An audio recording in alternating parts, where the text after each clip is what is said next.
What's going on here? Oh, so now recording? One time I didn't do a sound check. Okay, give me something. Hello. There it is. God damn it, dude. Okay, all right. It's interesting how we're gonna play this, like, because I do have the video and the audio from the camera there. Yeah.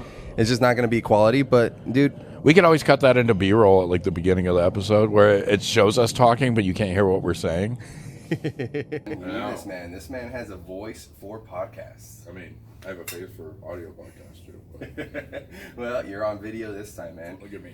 Dude, I guess we'll just roll right into it, man. I'm down, dude. Dude, guys, welcome to this one time today. My guest is Rob Maebe. What's up, guys? What's up, brother? I know you from the comedy scene here in Phoenix. Yeah. How long have you been doing it? In May, it'll be 11 years. Damn. I know. Fuck it. What a waste of time. No, man. You can tell by the way you just own a stage.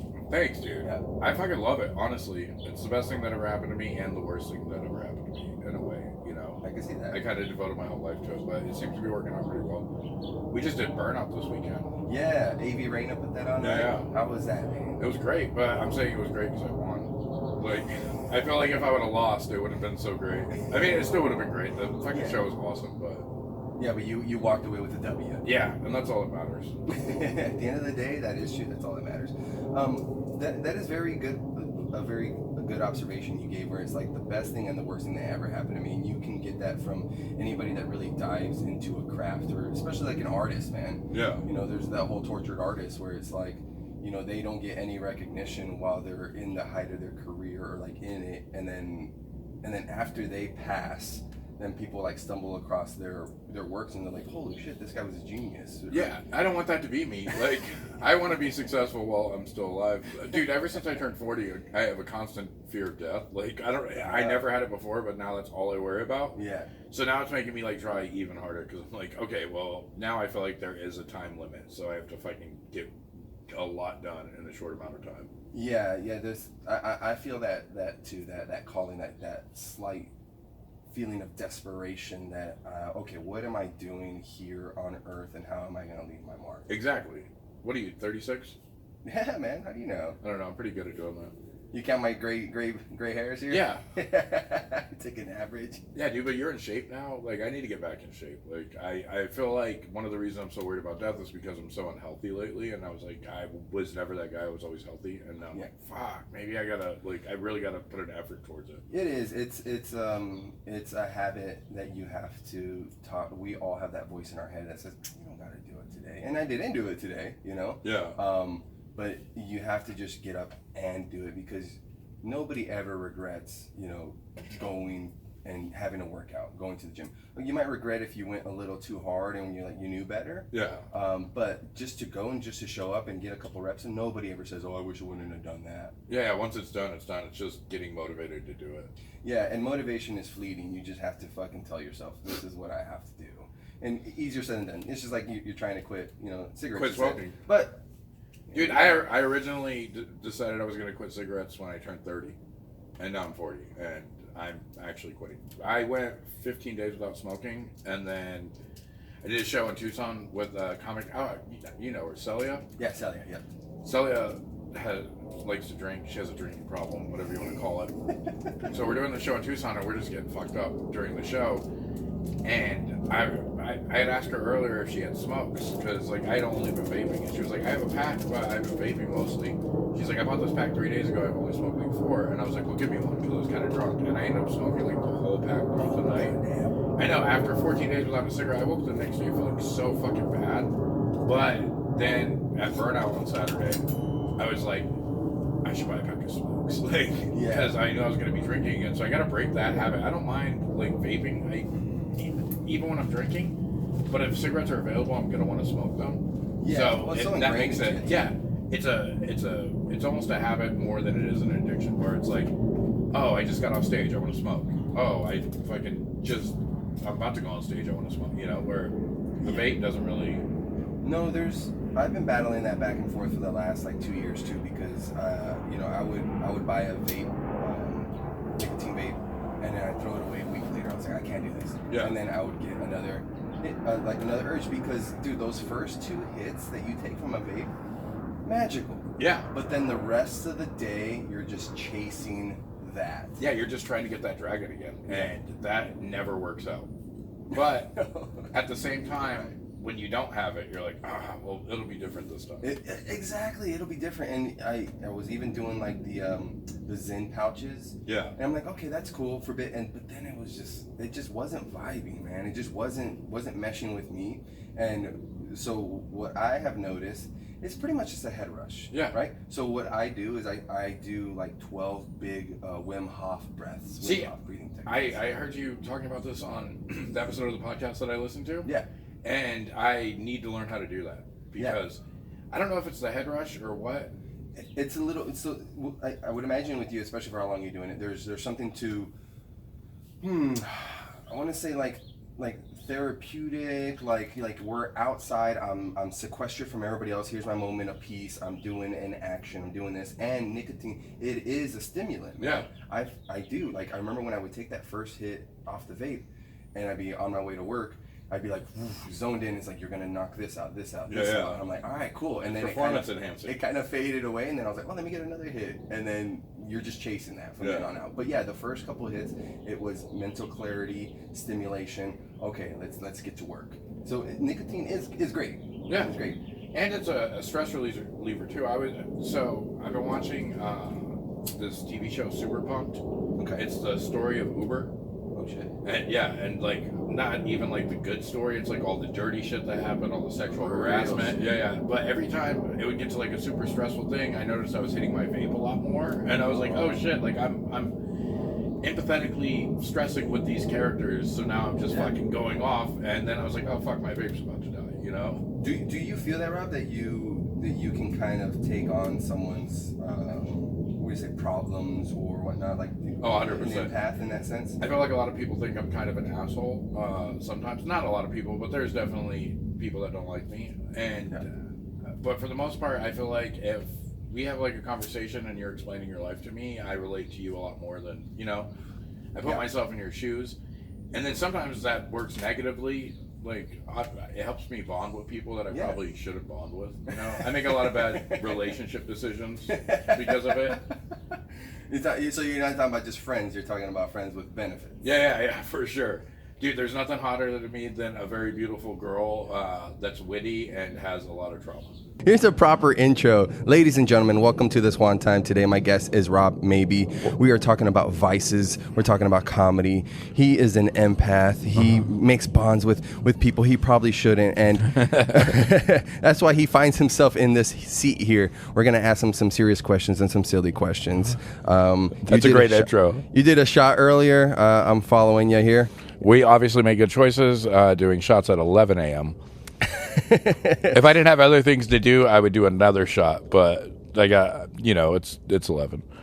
It is 11. Even though I look like a dude that would be drunk at 11 a.m. And normally I would. Well, and that's what I kind of wanted to get at when I was asking you, man, if you had like kind of that empathetic nature, because you are. I mean, people, I would take you from whatever I saw when I first saw you. Yeah, dude, you come in, you look like an intimidating dude, you're tatted up, you got that heavy voice from fucking all those cigarettes you've done and shit, and, bald head. And so you're just like, oh, but you go up on stage, you do your shit, and everybody talks to you, everybody wants to say hi to you. So I'm like, okay. There's different. And Joshua Harrison gets that same thing where you don't know how to gauge it, but man, you guys have a love for the community, and you can see that right out of the gate. Yeah, Doug Stanhope said it best. He said, I could quit comedy, but I don't think I could quit comedians. And that's the way I feel. I've never related to a group of people more. It's cliche as hell, but we're all misfit toys in some way. And we found a way to find each other. And also, there's a level of I don't give a fuck when you're talking to comics where I can be my full self. That's true. There is a downside to how I portray my online persona, and I try to share everything. I mean, I share my DUI, I share all my trials and tribulations. But I do notice that when I come around to the group and everybody's shit talking and busting balls and just talking about debauchery, and then they turn to me and they're like, "Oh, hey, man, so I was doing squats the other day," and it's like all this improvement stuff. I was like, it's great, that's awesome, and I'm glad I'm able to bring that. But I like to talk shit and fling shit. with the best of them. I feel like you could do both. Yes, yeah. A lot of us lately are on a journey of self-improvement, but we still talk shit to each other. Josh Harrison lost a ton of weight. He's in great shape now, but I'll be the first person to call him a skinny bitch, just like I was the first person to call him a fat bitch, you know? Like, and I'm saying that with all the love in my heart. I love that dude. But if for some reason he stopped talking shit to me, I'd be like, what's wrong? Are you mad at me? You know, like. Yeah, exactly. You know, people don't realize that. And one thing, you know, Sheila brought up yesterday was I'm very hands-on, like physical with people. And, you know, some people are like, well, they might not like that, especially comics. You know, they don't want like hey, you're in my space, which is crazy because you think somebody on stage doesn't mind that extra attention. But it's different. There is a separation. And that comes, I think, from my athletic background where I was on team sports. Yeah, everybody was smacking asses and being like good game and shit. Exactly, man. Just like, yeah. It's totally like, you know, it's being in a male sports team is just a game of chicken every practice. A gay chicken, a game of gay chicken. Like, I'm gonna out-gay you, and it's just a bunch of straight dudes, you know. But I think it's kind of the opposite with comics. With when I first got into the scene, I grew up pretty rough, and it took a little bit to get used to. You know, like some comics will just say the most disrespectful shit to you, and like it's one thing if you're talking shit, but it's another thing because a lot of these comics grew up very like secluded, like for not to stereotype anybody, but a lot of them don't have a lot of social interactions. Like they get on stage, they can talk to a crowd, they get off stage, they're awkward as fuck. Exactly. And when I first started, some guys would just throw like little hissy fits at me, and I'd be like, I'm gonna fuck you up. And then like I had Andy Steinberg, who's an amazing comic, he lives out in New York right now. Took me to the side and was like, "You gotta chill, man. They don't know how to act. They don't." And I was like, "Well, I'm getting disrespected. I don't like that." He's like, "You're not getting disrespected. They don't know what respect is." And I was like, "Oh, okay. Well, maybe we should teach them a little, right? You know." No, it's the same with musicians. So I've worked at Guitar Center for 15 years, and how do you get good at an instrument? You lock yourself in your room for hours and hours a day, and you practice your craft, and then you're expected to go out and perform and be a normal person per se. And they're not. We're very emotional, you know. Well, same thing with comics. When I first started comedy, every personal relationship I had that wasn't comedy related instantly fell apart. Like friends I've known forever stopped talking to me because I never hung out, because all I wanted to do was go to open mics and fucking all this. And then like at a certain point you build a new friend base, you know. Now I still have some of those friends originally because they stuck it out with me, but for the most part, like every girlfriend, I had a girlfriend go like, hey, you have to choose between me and comedy, and I was like, cool, done. Fucking later. Fucking the biggest like culture clash I ever saw was at my wedding. All my wife at the time, your fifth wedding? One. I've only been married once. And I normally say I was only married for 6 months, but technically I'm still married. So in October it'll be 7 years. But we haven't. You celebrate by yourself, bro. We haven't been together since 6 months after we got married, but we just never got divorced. Shout out Aaron. But she had like family and fucking everybody there and like friends and shit like that. And she's a very social person too. And she grew up in like the arts. Like she was a painter. She paints these amazing murals. And then she also worked in the service industry. So it was all like servers and bartenders and artists. Yeah. And almost all of my side, besides my mom and one of my brothers, was comedians. And watching them mingle after like the ceremony was the most awkward fucking thing, because the comics would just be saying the most outlandish shit, and then somebody would wander over and you could see them get like, what the fuck is going on here, you know? Yeah, they don't know how to handle it. Yeah, my best man was Eric Subcheck, and he'd made a joke during his speech, and one of the comics, Mike Turner, yelled out, do the horse, they got a laugh, and he goes, do the horse cop bit next. And he was like, I'm getting fucking heckled at Rob's wedding. And all the comics laughed. Everyone else was like, what the fuck is this? What is going on? It is different. Once you're in the scene for 6 months, you do behave differently, man, because you're around people that are just saying anything. And you do have this freedom to do so. And we forget that not everybody else is operating under that same pretense. Yeah, and sometimes you have to put a filter on. You do. And so my mom's been very supportive with this, and she's always asking, like, when's your next show? And I have to, like, tell her, I would recommend you stay home for this one. Yeah. You know, and she's very open, but there's just still the nature of that you don't know how they're going to gauge it. And that's something that I'm getting used to, because I also operate on the sense of like that I try to behave in the most altruistic way, and I feel like I've done a good enough job to show other people that is the case. Yeah. So if I'm partaking in something like this, some dirty comedy, something that people would normally look down on, say, a person that's anti-gun, and I love guns. I don't have a ton of guns, but I love guns. Yeah. But they're like, oh, well, this person kind of sees it differently than me, and I respect them in this sense. So I that's why I try to speak so openly about it, because I'm trying to change people's ideas, because a lot of, racism, prejudice, bigotry just comes from ignorance. Yeah, a lack of knowing. Yeah. You always fear what you don't know. Yeah. Yeah, and I agree. I'm also a fan of guns, but I date a lot of liberal women for the most part. Yeah. The artsy type, if you will. Uh-huh. And they're always like, oh my God, guns are so bad. I'm like, no. People that use guns can be bad. But guns are a tool just like anything else. It's like saying, hey, a can opener is bad.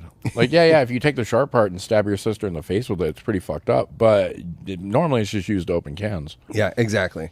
And they would argue, hey, well, that's a can opener for food. A gun is literally to take a life.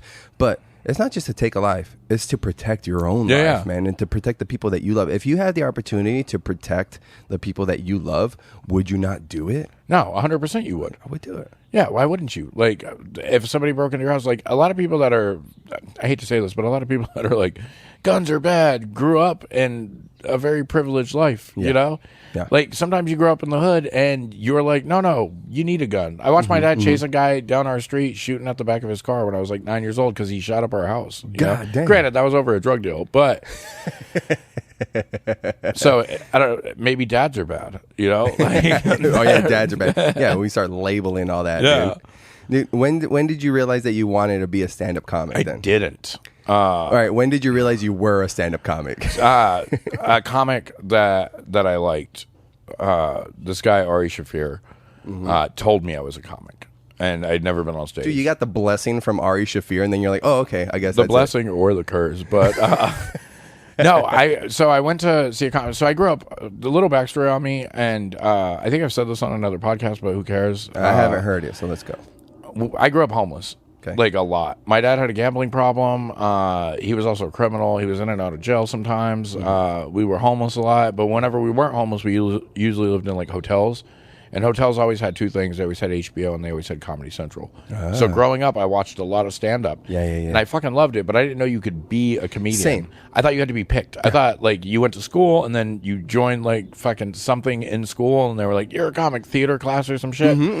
So when I went to, I just heard the birds, got distracted. I have ADHD pretty bad. But my buddy calls me one day and he goes, hey, do you want to go see a comedy show with me? Let me turn down the nature sounds real quick. Hold on. Yeah. Oh. He was like, you want to go to a comedy show with me? And I was like, all right, let's go. So we went to this fucking comedy show. It was Joe Rogan. Before he was doing like arenas and all this stuff, he was doing stand-up live. Yep. And Ari Shaffir was his feature. I was probably at that show, man. More than likely. It was sometime in April or early May 2013. Yeah. So Ari had this chick heckled him. And he dealt with it. And then when he got off stage, I'd laughed so hard. And again, smoking, I was like, I'm going to go have a cigarette. Like, I didn't care that Joe Rogan was going on to headline. Like, I'd only seen comedy on TV, really. So I didn't know, like, oh, the best goes last or whatever. Yeah. And I was like, I just want to go smoke. So I went out to smoke, and he was out there. He was smoking at the time, and he was smoking a cigarette. So I walked over to him, and I was like, man, that chick was the worst. And we were talking about it, and he's laughing, and I feel comfortable enough that I just asked him, like, because I noticed something. I go, hey, you did this joke where you went, ba-ba-ba. And he was like, yeah. I was like, what if you went, ba-ba-ba? And I changed the punchline. I hid the punchline a little better, and at the time I didn't know that. But I was just like, it sounds like it would be better this way. And he laughed. He goes, that's great. How long have you been a comic? And I was like, oh, I'm not a comedian. And he was like, yeah, you are. You just haven't been on stage yet. And he grabbed a bar napkin and he wrote badslava.org. It's a website that lists all the open mics. And he was like, find a stage. And I told my buddy, who was my roommate at the time, and we loved comedy. We used to listen to podcasts and all kinds of shit. I was like, you'll never guess what happened. And I told him, and he was like, are you going to do it? And I was like, yeah. And 2 weeks later, I went on stage for the first time. And that was May 8th, 2013. May 8th, 2013. Fuck, dude. Do you remember what stage that was? Yeah, it was the Hidden House. The Hidden House. Yeah, and I remember because that was the first one I found. Because you couldn't find it. Oh, no, you found it. And the dude, it was a book show, but I didn't know that. And the guy was like, yeah, we'll put you up. And he put me up. And afterwards, he was like, hey, I know you're super new, but I see something in you. If you want, I'll put you up every Wednesday. And I had a crowd, like a great crowd. Mm-hmm. And he was like, I'll put you up every Wednesday. And I was like, all right. He's like, just message me the day of. So I messaged him, and I'd be like, hey, I'm going to be here tonight. He's like, okay, you're going on. And that turned into me moving next door to the Hidden House so I could be closer to it. Yeah. And then it turned into me like a year in co-running it with him. And that's really where I got good because I had to run a show every week. Every week, yeah. I hosted, I've hosted a couple shows just like being thrown into it. And I did Bogies the last 2 weeks. Dude, I've never been there, but I've heard it's good. It's a great room because it's sequestered from the rest of the bar. That's how Hidden House was. So you'd walk in, and to the right was like a regular sports bar. Mm-hmm. To the left, there was a door that they would only open on Wednesdays and Fridays. Wednesdays for comedy and Fridays for hip-hop. Ah. And at a stage and its own bar, and Brian the bartender.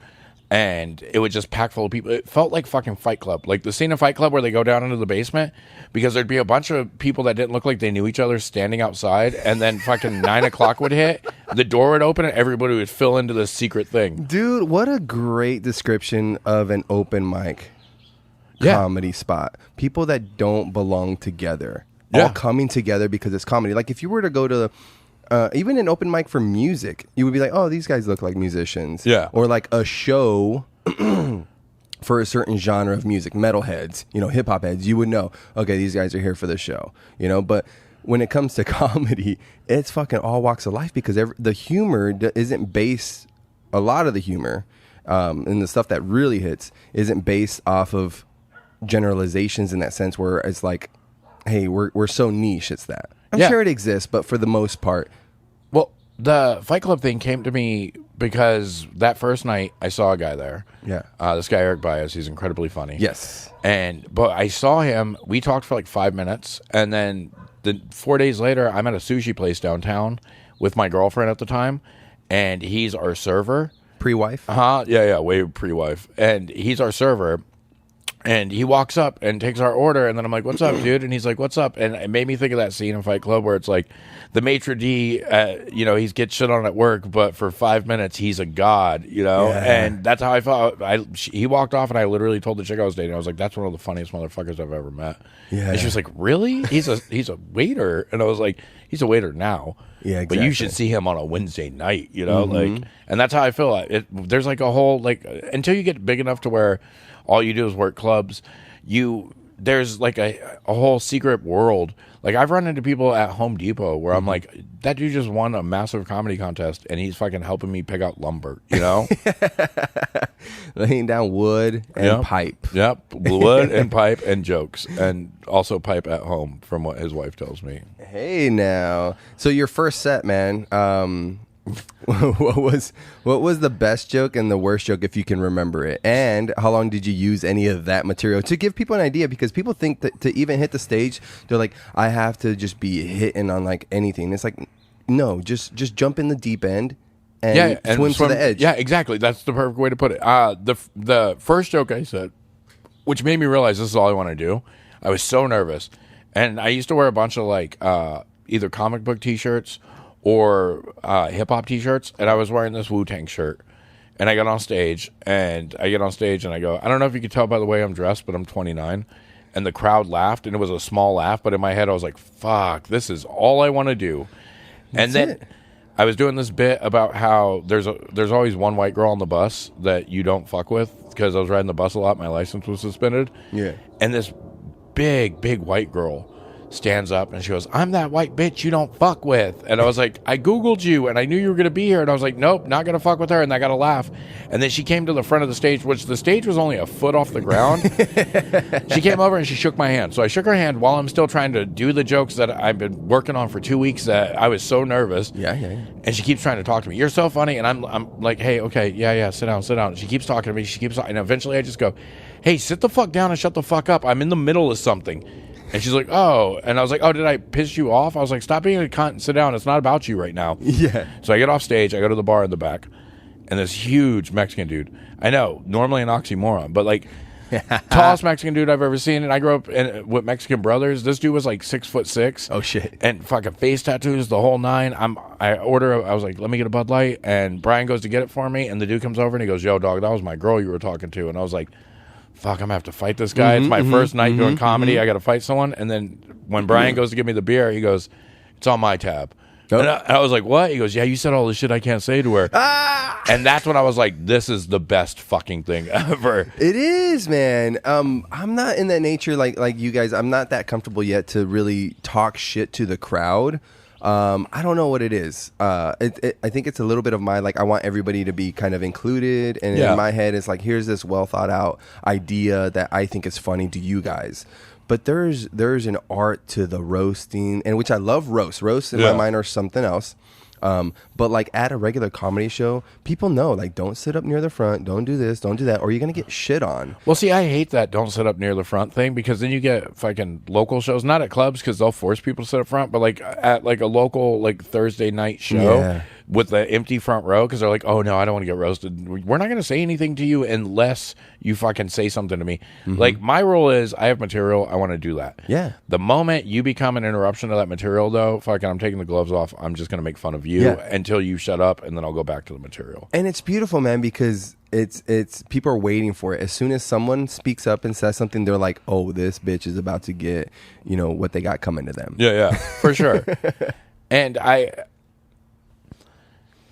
sometimes, on occasion, I will talk to somebody in the crowd without, like, they didn't say anything, but normally it's because I thought they were attractive, and I don't know, like, I get distracted. I have ADHD really bad. You've talked to me in the crowd, Rob. Yeah, I'm trying to fuck, dog. Well, I'm reading books right now, dude. Okay. You can fuck afterwards, though. Dude, that shirt is great. Where'd you get that? I saw it online, and I posted that I wanted it, and one of my best friends, his fiance was like, I'll make it for you. And so I just sent her the money for the materials, and she made it. Yeah. That's badass. Yeah, it's a cool one. I can't wear it too many places. I got to pick up the kids a few hours after we're done, so I'm gonna need to change it. I feel like that promotes reading, so why wouldn't you? It promotes reading, and it promotes more kids. Yeah. I mean, win-win. Schools, you got to stay open. You need more kids, right? It's promoting that. Dude, if I see like somebody attractive, like if there's like you can't just be attractive, but you have to, like, there has to be some sort of, like, oh fuck, like sometimes I'll like include them in my jokes. I don't do it a lot. Yeah, but sometimes they do it themselves. Like I was doing an open mic one night, and I was talking about how my ex-wife had started stripping after we broke up, and then she started like an OnlyFans, but before OnlyFans, and I told her I wanted to do that, and I was like, not only did she break my heart, she took my dreams. And then when I said she was a stripper, this random chick yelled out, "I'm hotter." Ooh, okay. And I was like, no, you guys look alike. And she wasn't completely random. Like, I had seen her before we talked. We were like messaging on Instagram. Okay. But it turned into like a whole thing where I was like, okay, if you're going to fucking yell out during my set, I'm going to make fun of you. And then we ended up dating. Of course, she was shooting her shot. Her saying that I'm hotter and you guys had already an open line of communication. No, she was shooting. No, she shot her shot by showing up at an open mic I was doing and doing a 6-page poem about me. Ooh. Dude, it fucking melted my heart. Like, do you have it tattooed on your lower back? No. She wanted me to get her name tattooed on her so bad. Of course. But she has a nickname, and I might get like an exploding version of that tattooed because it didn't work out. But okay, all right. But she, like, I liked her, and then it didn't work out, and now I'm doing my best not to write jokes about her, just because I don't want to hurt her feelings, and you know, but the gloves might come off at some point. Like, well, it's a lot of just comedy is what's the word when you see it and you're just talking about it? What's the word? Observational humor, right? Because that's how we can all relate. Hey guys, have you ever noticed this? Have you ever noticed that? And everybody's had, you know, crazy partners and girlfriends and boyfriends. So it's there, dude. I mean, you know, I had times with me and my lady where I'm just like, okay, sorry, we just had this exchange. I gotta write this down because it's hilarious to me. 100%. So I'm imagining someone else would relate to it. See, my problem is I'm trying to break out of, like, I have a habit of only writing about my family and about relationships. You have great bits about your dad, man. Yeah, and I appreciate him, but I can only write the same like topic so many times. And my dad, me doing personal stories about my dad is great, but it's not relatable to more people. You know, like I need to write more relatable shit. So I had a guy one time ask me, he booked me on a show.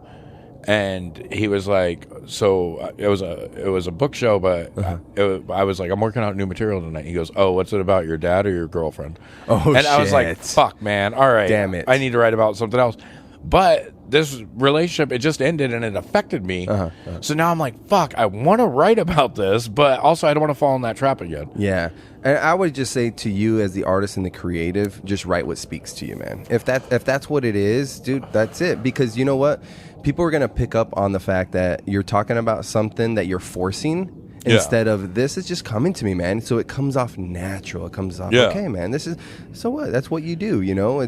I have this type of humor, and it could be, this is my humor for the last 5 years. And then you can evolve, or you can just take new angles on that. Angles never stop. That's why, like, maybe my jokes aren't good enough right now to be stolen. Yeah. But if they do get stolen, fuck it, dude. There's just so much jokes. Shit. There's just continue writing. See, I write so much about my personal life. If somebody steals it, especially somebody locally, they'll be like, "You're just talking about Rob." Like, but like, I don't see there's a problem necessarily with doing the same subject matter. Like, I listen to a lot of gangster rap.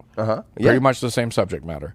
But I also listen to some underground stuff. Like there's a rap group where the rapper only raps about relationships for the most part, and they've built like a whole fucking career out of it. You know? Who are we talking about? Atmosphere. Yeah, that's who I had. Slug. Yeah. Shout out Sean. Yep. So can I tell you? This isn't comedy related. Can I tell you the fucking wildest Slug story? None of this needs to be comedy related. Okay. This podcast is with Rob the Human.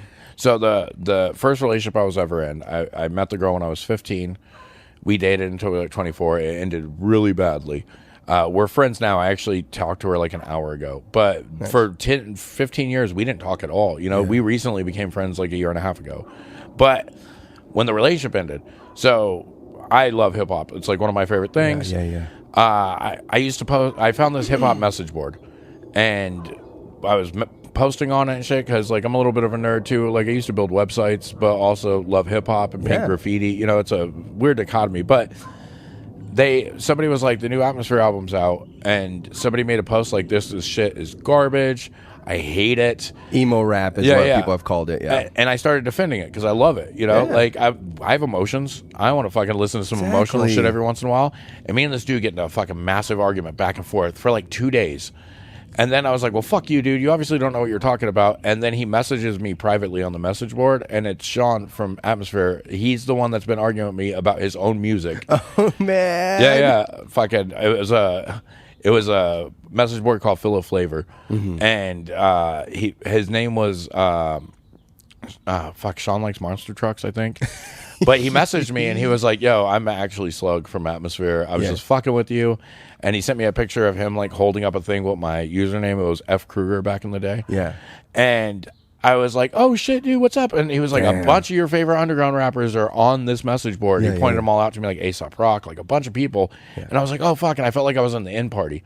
So me and this girl break up, and I fucking spiral out of control. Like I'm just getting hammered every day in my bedroom. Like, and I stopped posting. And then I get an email that like he had sent me a message, and he was like, dude, where the fuck are you? Are you all right? And I was like, me and Jim broke up, because we had started posting about our life and everything. Before social media, this message board was like social media. Was it? Yeah. I was like, fuck me. And before it was on your phones, you had to sit at your computer. Yeah. So I would get home from whatever I was doing for that day, usually playing poker or painting graffiti. Those were the only two things I cared about. And I would fucking bring it up, and I would just sit there and reply to things for like fucking 2 hours and then go to bed. Yeah. So fucking, I was like, me and Jim broke up, and I'm having a hard time. And he was like, hey, there was a thing at the time called Paid Dues. It was this big fucking music festival, underground hip hop music festival. He's like, it's going to be at Mesa. Yeah. Do you have a ticket? And I was like, I do, but I don't think I'm going to go. I'm feeling pretty bad. Is that Mesa Amphitheater? Yeah. Right? Yeah. And he was like, come, get there real early. Fucking go talk to security. They'll let you in.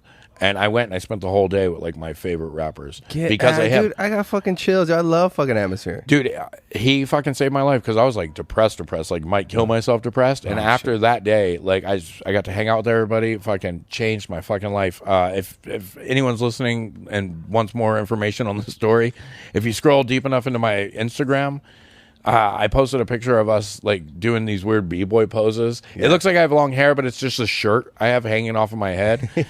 But from that day, because somebody had been like, hey, look what I found on my computer, and sent it to me. So I was like, fucking Throwback Thursday, post this shit up. But like, if he can do that with like relationship rap, there's not really a comic that's like fucking vulnerable about relationships. Like, I think that's where I want to lean into next, because I look like a fucking monster, but deep down, I'm a fucking sweetheart when it comes to that shit. Like, nothing affects me more than being in love with somebody and it not working, you know? And I feel like I could do a whole album. I want to do a whole special called Unrequited, where it's just all the fucked up relationship stories that I have. Well, and that's why... How's it raining? Is it coming down a little bit? Yeah, I think it's coming down on top of us. Oh, hell yeah. I wish you guys could see this dope-ass setup we have. I posted a story about it. I didn't tag you in it. No, you should have. I will after this, of course. Dude, that's the one thing where I'm not great at is social media, but I need to get better. Well, it has its ups and downs for sure, and pros and cons. Yeah, am I on it a lot? Yeah, is a lot of the stuff I'm taking in promoting like, you know, scenes, and that's what I pride myself in, is I try to promote other people that are doing awesome things, which is part of what I'm doing. Like I find a person interesting. So I want to be able to promote that, because if I find you interesting, someone else has to. And it's so easy to share it these days. Yeah. That's it. See, my issue is I never cared about it. I was just like, it feels too braggy to me. It does. Like, I love the feeling of doing a show at like one of the clubs, and then somebody comes up to me afterwards and like, how have I never heard about you? You're fucking great. But that doesn't build you a career. It doesn't. I did TV in 2019. Yeah.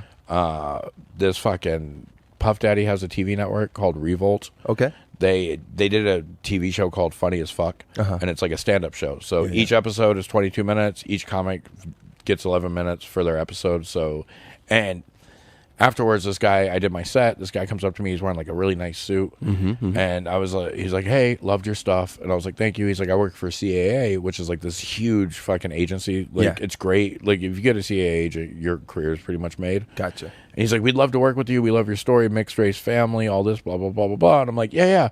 He's like, here's my card. Email me when you get back to Phoenix. So I email him thinking my fucking life's going to change. Yeah. And he goes, we looked. You have 200 Instagram followers. And I'm like, yeah. I thought that was a lot. He was like, it's a rule at our agency. You need 5,000 for us to represent you. But email me back when you get that. And then so I've been pushing Instagram since 2019. Granted, 2020, we took a big break. Of course. Yeah, I know. But I'm only at like 1,900 now. And I'm like, fuck, this is going to take forever. Like, obviously, the guy's not going to remember me now. Yeah. But if I would have known it was that important, I started in 2013. I could have fucking built like a bigger, you know. Yeah, well, and that's the sense. Is like it's the business side versus the artist side. It's been everywhere. Same thing like with my mom. She's always been creating things handy. She's a seamstress. She does all these things, and I'm like, you should be on Etsy. But to her, she's like, what the fuck is Etsy? How do I even navigate this? How do I do this? And because honestly, all she should be doing is creating, and she should have a partner that's familiar with, you know, the whole marketing business side of things. You do need a team, man. People that claim that they do it themselves, few and far between, or really non-existent, man, because it is a team, man. You for can't sure. do everything. Yeah, dude, I can't focus on writing jokes if I'm also focusing on marketing. I know that. Exactly. My boy Dennis, he's a fucking business genius. And that's why he's like, I'm building a podcast studio. We're doing this. We're doing that. Like, he's handling all that. So I'm like, okay, man, fucking, I appreciate that you got my back like this. Let's make it work, you know? Plus, he invested in a ton of equipment, and fucking, he wants to do it. It's just, we both need to get better on staying on top of it. You know? CAA needed you to get to how many followers? 5,000. 5,000, and we're under 2,000. Oh yeah. Let's get you up there, man. Dude, I'm thinking about starting an OnlyFans. What's gonna be your shit though? I don't know, dude. Fucking, I have a small gay following that are constantly asking me for dick pics.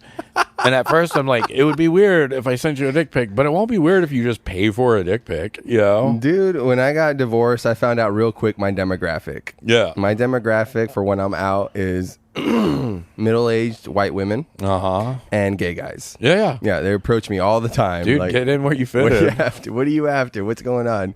I mean, your OnlyFans maybe could be about poker. You mentioned poker. So were you doing like the casino circuit? Were you doing hole in the walls, like under the table type shit? A little bit of both. So when I really cared about poker, so I worked at GoDaddy in the early 2000s. And then I got laid off. They laid off like a bunch of people, probably because for Christmas they were giving houses away. Oh my God. But yeah, dude, fucking their Christmas party was nuts. We went to one. It was at Bank One Ballpark. Snoop Dogg performed.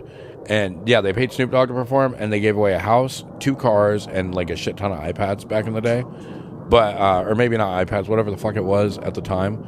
And, thigh pads. Yeah, thigh pads, just those old fucking thigh exercise things. But they laid a bunch of us off all at once. And I was pissed off, and I like to play poker. So I was like, all right, I'm going to go to the casino. I have $500 I can spend. Yeah. And then I have another like 500 and I'm getting paid again in a week. And it'll be my last paycheck. Mm-hmm. And I turned that 500 into 1,000. So I was like, cool, I'll be back tomorrow. Mm-hmm. And I did that for 6 months. Every day, doubling it, going home. Doubling like it was work. And I was like, oh shit, I think I'm a professional poker player. Did you have to go to different casinos? No, just the same one. Okay. But eventually I hit like a run of really bad cards, and instead of like changing my game, I was just like, I'm gonna keep playing the way I am. It'll all work out. Because it's proved in the past. Yeah, but it didn't. Like when you're getting bad cards, you have to bluff more. You can't just keep losing hand.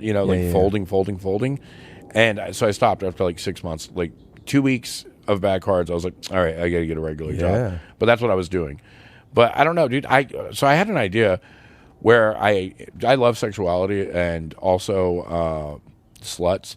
Like, I don't want to call anyone a slut. I'm not slut shaming anybody. Never. You know what I want? My dream is to meet a girl that kind of looks like a bimbo. Like, bimbo, fake boobs. Like, a lot of guys are weird about fake boobs. I like fake boobs more than real boobs. Interesting. I think. But like, I would imagine, hold on real quick. I would imagine that you... Like, I have real boobs. Yeah, like, but you... and they are perfect. Thank you. So we grew up... All right, so you're 40. Uh-huh. I'm 36. Uh-huh. I mean, we grew up in the 90s. And what was the hot chicks in the 90s were blondes, tall, long, slender, with statuesque breasts. Yeah. They were fake. So it's built into us to find that attractive. See, I think so too. So this is I'm not turning this into a dating show or anything, but ladies, I like normally a brunette, but I go back and forth brunette, blonde, fake boobs, lips that aren't cartoonish, but are a little plumper than normal. Whether it's natural or fucking injections, tattoos most of the time, and then like the only thing that sometimes I don't always get is like smart. Normally it feels like it's one or the other. If you have fake boobs, it's to make up for the fact that you're not smart. Yeah. But occasionally you meet somebody that looks like a porn star but thinks like a comic, and then you're like, fuck, all right. Yeah, that's when I fall in love. Yeah. But I like those girls. Now, a lot of those girls are on OnlyFans. And I like sexuality, and I like interviewing people about sexuality. I wanted to start a podcast where I would talk to OnlyFans girls about their kinks. Okay. And then on my OnlyFans, go through those kinks with them. But somebody told me someone's already doing that. Like, and I don't want to. I don't want to be a biter. No, you're not a biter, man. Listen, here's the thing about something that already exists. Also, biter is a hip hop term for somebody who steals somebody else's style. If one of their kinks is me biting them, I'll definitely be a biter. Ooh, a little Dracula action, huh? The Count over here. There's always room for quality, and here's the thing about perspectives, man.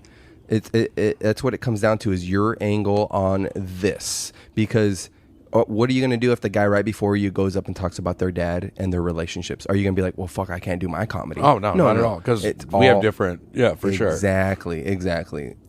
And so there's always room for that. So when people tell me they want to start a podcast, they want to do comedy, they want to do music, create. Because jobs, at the end of the day, all jobs allow you to do is, okay, you find your purpose in that job. But then what do you do with that money, right? So you buy your house, groceries, all that.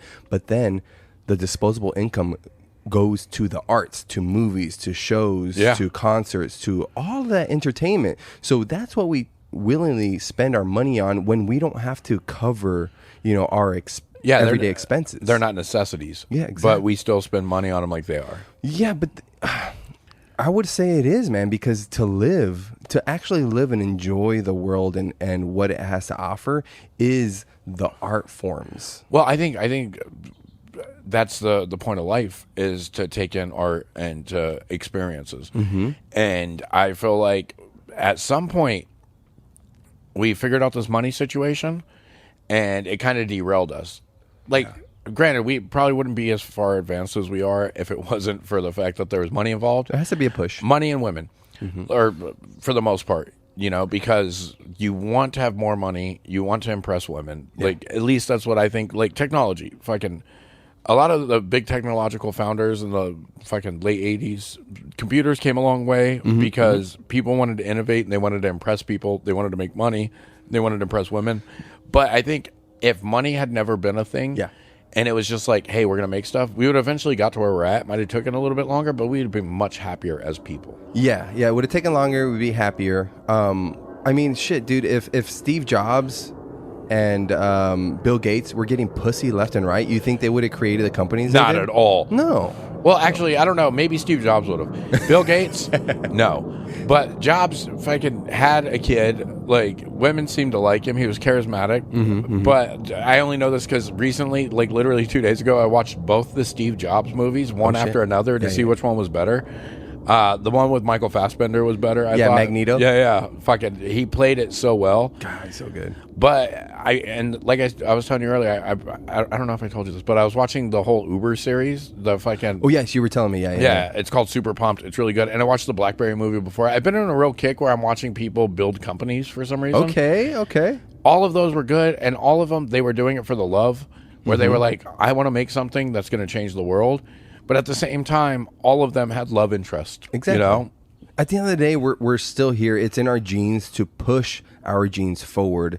Yeah, we want to procreate. We want to continue the species. Dude, that's that is the base level of any decision, man. Yeah. And I've told this to plenty of women that I've dated after my divorce, man. Like, I was seeking the approval of females. Yeah. Because I had been in a marriage where I wasn't getting my just due. You weren't getting your needs met. I wasn't getting that in the sense of like, hey, you're a great, partner to have. So I got real fit, not real fit, but I got fitter than I was. Yeah. I've been working on my mental stability, reading books and talking to interesting people and seeing, I tried to make myself, be an attractive person by more than just looks. Yeah. But what you believe, how you think is it, because that's what you mentioned. If you find a hot chick, cool. But if you find a hot chick that can think constructively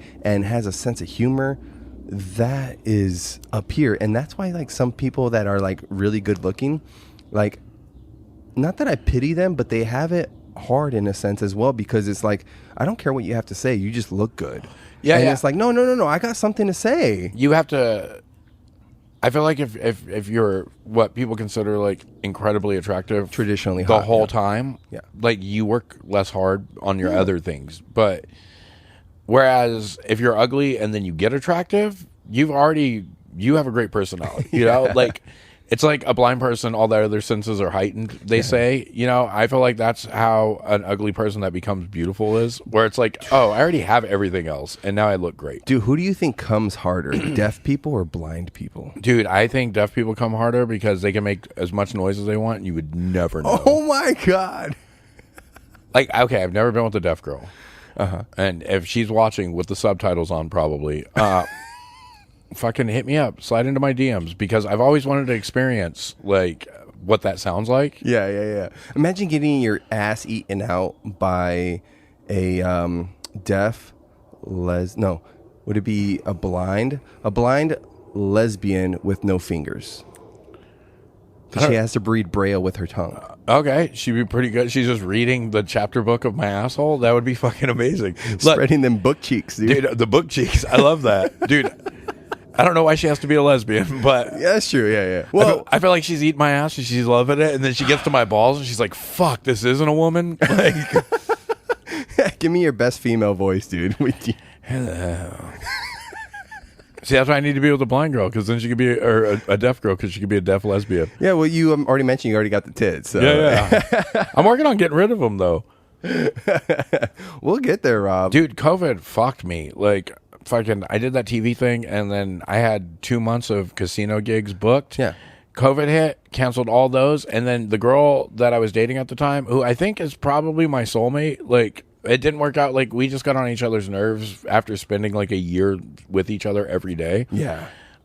But we just started getting real stoned, and I don't smoke a ton of weed. Like, I do when I'm at home. Look, I say because it gives me anxiety and it makes my heart beat weird, which it does, and I have a heart thing. Yeah. But also, I get incredibly horny when I'm stoned, and I don't want to do that in public. It feels fucking weird.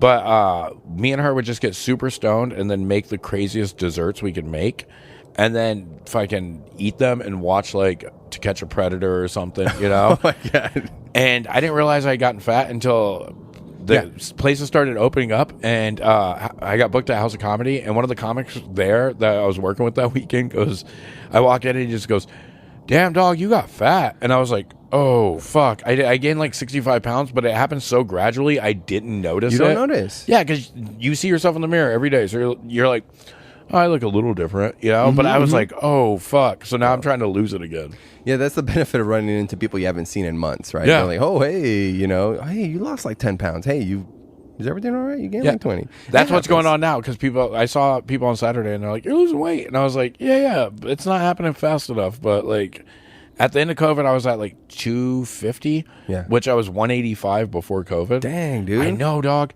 And now I'm down to like 221. So, like, I'm trying to get it back down to where I was. Yeah, you'll get there, man. You got the mental fortitude for it. You will. Yeah. But the same thing happened to me. I mean, when I met my ex-wife, I was playing basketball, soccer, softball. I was very active. And, you get in a relationship and you really become, infatuated with this person. And you get comfortable. Get comfortable. She could cook. I was drinking a handle of Captain, and I think I was mixing it with like orange juice, bro. So it's just straight It's just sugar. And, I'd go to the doctor and they're like, well, what are you doing? I was like, oh, I'm drinking orange juice. It's a fruit, And they're just like, yeah, that's getting all my vitamin C. Dude, I might as well be drinking 3 sodas for every glass of orange juice. And I ballooned up, man. My heaviest, I think I was like 260. Damn, dog, I want to see pictures. I'm gonna make you my before and after picture. They're up there for sure. And ever since then, I went on my journey, and it's a journey. It never finishes. I don't have any goals in mind. I mean, I would like to get down to like 170 to see what it is. So that's like maybe like 15, 20 pounds tops from where I am now. But, I'm not like in my mind, I'm like, I want to be 170. No, I want to be flexible. I want to be healthy. I want to have endurance. Flexibility, though, is at the top of my list for everything. So you're doing a lot of yoga? I love yoga. I need to get my yoga certification. I would love to do bachelorette parties, all the cougars in Scottsdale, private sessions. I think you're confusing yoga for something else. I don't know any bachelorette parties that are like, you know what, we need a yogi. So I do have a friend, Donna, that she runs Yoga Party Live, and it's a bunch of just wild girls and guys. Yeah. And she gets booked for bachelorette parties. Hell yeah. So it's there, especially because Arizona is a destination, surprisingly. Scottsdale specifically is a destination for bachelorette parties and bachelor parties, man. I would like to do that. Is she doing like double-sided dildo yoga? Like, no, it's legit yoga. She also trains the state champs in football here for high school football in yoga. She's like their yoga See, coach. that's fucking badass. She's a badass. Okay, so my mom lives in upstate New York, and early 2019, like late 2018, early 2019, we text like, dude, I'm a total mama's boy. Yeah. Like, I got 7 brothers, and my mom, my dad, me and my dad don't talk a lot. We have our issues. We're like, I kind of want to work on it, but I don't know. But my mom, I talk to her like once a week at least. We used to have like Sunday phone calls for like 2 hours. We haven't been doing it lately, but normally we do. So during 2018, I was talking to her, and she was like, I have pneumonia. And I was like, oh, that sucks, And then like a few weeks later, she's like, I got pneumonia again. And I was like, fuck, Mom. Damn. And she smokes a lot. And then again, she was like, I have pneumonia. And I was like, fuck this. I'm going to visit her. Like, I want to make sure she's all right. Yeah. I flew out. I Ubered to her house. I get there. She's sitting there with like a welcome home banner. and a fucking bottle of tequila. Yeah. And I was like, I thought you were sick. And she was like, I got pneumonia a few times. I'm fine. And I was like, shit, I got a pneumonia a few times. yeah, I was like, well, I came out here to fucking take care of you. And she's like, you don't need to take care of me. So I was like, fuck it, I'll hang out here for a few months. Like I told you, when I first started comedy, my license was suspended in upstate New York, and I had to fly out there to get it taken care of, and I just never did. So I was like, fuck it, I'll get the license taken care of. I'll figure my life out, you know. Fuck it, every day. I'd wake up, I'd put this chick on fucking YouTube that did yoga, and I would do yoga because I knew nobody out there besides my brothers, and they all worked in the morning, and I didn't, you know. So I would just wake up, 20 minutes of yoga every day. I did that for 6 months, and I've never felt better in my life. Yeah. And now I just can't seem to find the time, you know. You have to set it aside. You have to tell yourself, do you find the time to brush your teeth in the morning? 100%. Cool. Do you find time to shower? Yeah. Cool. It's the same thing, man, because it's going to set you straight here. And then your body, you feel looser. It's a mental thing and it's a physical thing. And the thing is, like, I think because I gained all the weight now that I'm like, I feel fucking awkward doing yoga. Dude, tell me about it. I was like 181 when I was visiting my mom, and it was like no problem. I was like, all right, fucking. And I wouldn't say I didn't have like abs or anything, but like there was barely any belly fat, you know? Yeah. And now I'm like, ugh, like I did some positions. I have a yoga mat. I fucking rolled it out. I did it, and I was like, this feels so weird. Like I could never do it with people. Yeah. I would be too self-conscious. Yeah. But I could do it on YouTube. I just got to fucking find the time. Yeah. Maybe I'll do it every night before bed.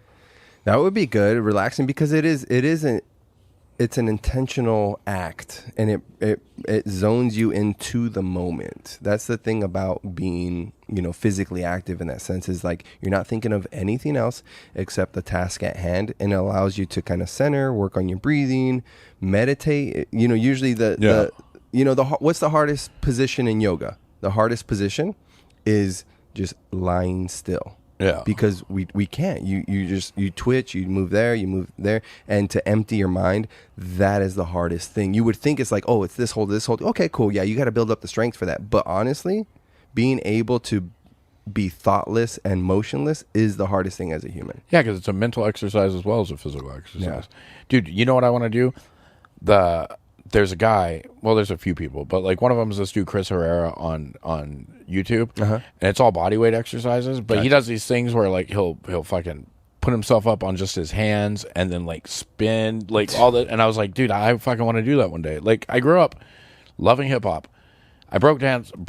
That's such a weird thing. I was a break dancer until I was like 15. I broke this elbow a bunch of times. And the same one. Yes, I broke this 3 times.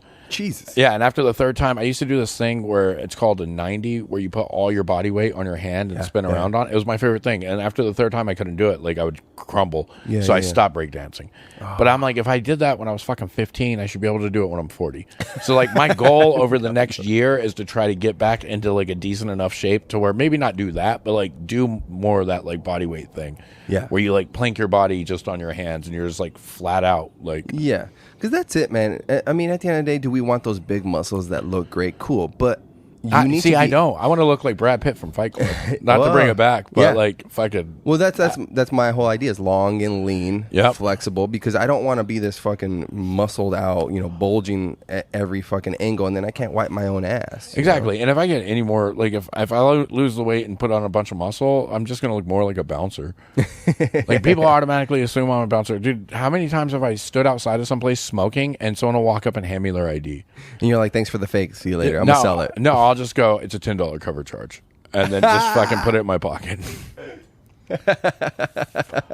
That's it. Well, Rob, it's in you, man. I would say go slow, because that's my issue too, was that like, oh, I've done this before. So then I hit it again, like as hard as like if I was right in it. And so my ankles are fucked up because of it. Yeah. I have tendinosis and bone spurs, and I'm not as mobile on them, and they hurt, you know, when I do certain things. So I would say, hey, go slow, you know, because it's not about the goal. Yes, it's good to hit goals, but once you reframe or rephrase your way of thinking about it and just say, hey, this is just what I do from now on because I want to feel this way, then it's easier to stick with, because once you hit the goal that you have in mind, then you're like, well, I already did the thing. Yeah, and, and then you give up. Yeah, no. This is what it is going forward. Yeah, and it's in you, man. You're mentally strong, dude. So yeah, I know you have it in you. I can set my mind to do anything else, and it's just like I need to start going like, okay, I'm gonna work out every day. I'm gonna do this. I'm gonna do that. Well, and for me, which you probably have the opposite effect, is I'm having trouble right now setting aside time to properly write and work through my material. Yeah, see, I'm also bad at that. I've tried the, like, every day I'm going to sit down, I'm going to write for an hour. And normally I just, like, journal, because then I can look back on, like, the journal and go, like, oh, that's good. I should talk about that. Mm-hmm. But most of the times the way I write is I'll hang out with some friends that aren't comics, and they're like, so what's new? And I'll start telling them a story, and they'll laugh. And then, like, I pull my phone out, and they know, like, I just pull my phone out and I just start typing, like, talk about this. And then I'll go on stage somewhere and go, like, fucking this happened, and then, like, try to work it out. Eventually it works out, but it's not the most efficient way to do it, for sure. No, but that is good, because when I do write, I feel like I have to write it exactly how I'm gonna perform it, and then when I'm on stage, it comes off as I'm performing something I wrote, instead of these are the funny parts I need to touch on and make the filler, flow. Yeah, and I had that thought as I was setting up today. I was like, dude, I gotta be better at just, like, these are the points I want to hit on and not say it verbatim. Yeah, because it sounds robotic. Dude, I sound so robotic. I mean, I've been in sales for 15 years. A lot of the shit I do and say comes off as very, performative in that sense, and not in the good way. Like a script. Yeah, I just won the roast battle at that pot roast battle, which is amazing. How was that? Do you have to go to the next one, be a part of it? I was a part of the first one. You were okay. The one at Mic Drop. Yeah, awesome. Oh, that's the one that got in trouble. Yeah. Where Brian got in trouble. Anyways, this next shout out Kearley. He's been one of my friends for 10 years. Kearley is amazing. The first time I met Doug Stanhope, me and Kearley went to Stanhope's house. That's how. After doing a show in Bisbee. Yeah. It was amazing. Shout out to Brian, man. He's a mover and a shaker in the Phoenix area for comedy, man. Yeah, I fucking love him to death. And rock climbing. I see you, bro. I see you. Yeah. Fuck, dude. Him rock climbing, somehow it made his hair grow back. He was always, like, balding. And I don't know if he went to Turkey and got, like, something done. I'm going to text him after this and ask him. But he's a gorgeous man now. Yeah, and it's all because of fucking rock climbing. And I'm like, God damn it. He's got those baby blues. Huh? Uh-huh. Yeah. It's so that the pot roast was an amazing event. All the vendors, it couldn't have been a better setup, other than the audience was too high for how I was delivering my roast. Dude, that's the problem with weed shows sometimes. Sometimes they get so stoned that there's a delay. There's a massive delay. Yeah. And my shit was really wordy, a lot of wordplay, and I feel like they lost track of it. Because I basically got the nod because of my my rebuttals. Yeah. Just one-liners, my rebuttals. But, yeah, you have to... Even they're like, Brian, when he was analyzing my set, when he was judging me, he was just like, you're talking to us like we're 3 years old and this is some fucking TED Talk or something. And I was like, yeah, you're right. I have that ability to do that, and it's not working in this sense. But... luckily I had enough funny in there to outwin, to beat my opponent. What was your favorite joke that you said? So I had two kind of like wordy ones, and then the third one was really wordy. I was battling against Moses Mercado, and I wanted to work in a pun on reverse osmosis. That's good. So I said he was my opponent was named after the profound biblical Israelite Moses, who had a conversation with God after an interaction with some burning bush, if you know what I mean. So we're at a weed event, so I was like, that's going to hit. And it got a few laughs. I was like, okay, cool. But I was like, but this Moses is pro-slavery, and he actually wishes he was the man behind the curtain controlling the entire world. That's right. A reverse osmosis. That's good. So, yeah, it was very like... But it's very deep. It's like layered. It is. Yeah. But then the reason I wanted to get that one in because it was like crazy layers, right? But then my next one was Moses is a Republican. And that was it. Yeah. Just like a complete, four words at most. And it didn't hit like I thought it would. Because everybody was like already whatnot. But as far as my clapbacks were, I think I got the nod for calling him George Lores. That's good. And saying that he was a fat ass showing up to the pot roast battle, and he was upset that they weren't serving pot roast. That's good. So There was that. I lesson learned from Hector. Hector Garcia is killing the roast game right now, man. Him and Matt Weir went back and forth, and I was under the table laughing. Yeah, dude. Hector is one of my favorite fucking people. I'm glad we didn't go against each other at Burnout because. So me and Chase went. So first round, me and Derek McFarlane went against each other, and I won. Jesus, dude, if I could. So Derek, for the audience that may not know him, he's like a shorter, kind of nerdy looking dude. Mm-hmm. I said, I think my favorite joke. He looks like a white guy. He presents as white, I guess is the term. I go. People don't realize this, but Derek McFarlane is actually a Mexican man because his dad's Mexican, you know. And I go, and that surprised me too, guys. I was like, fuck, that boy's a man. And I was really proud of that one. Yeah.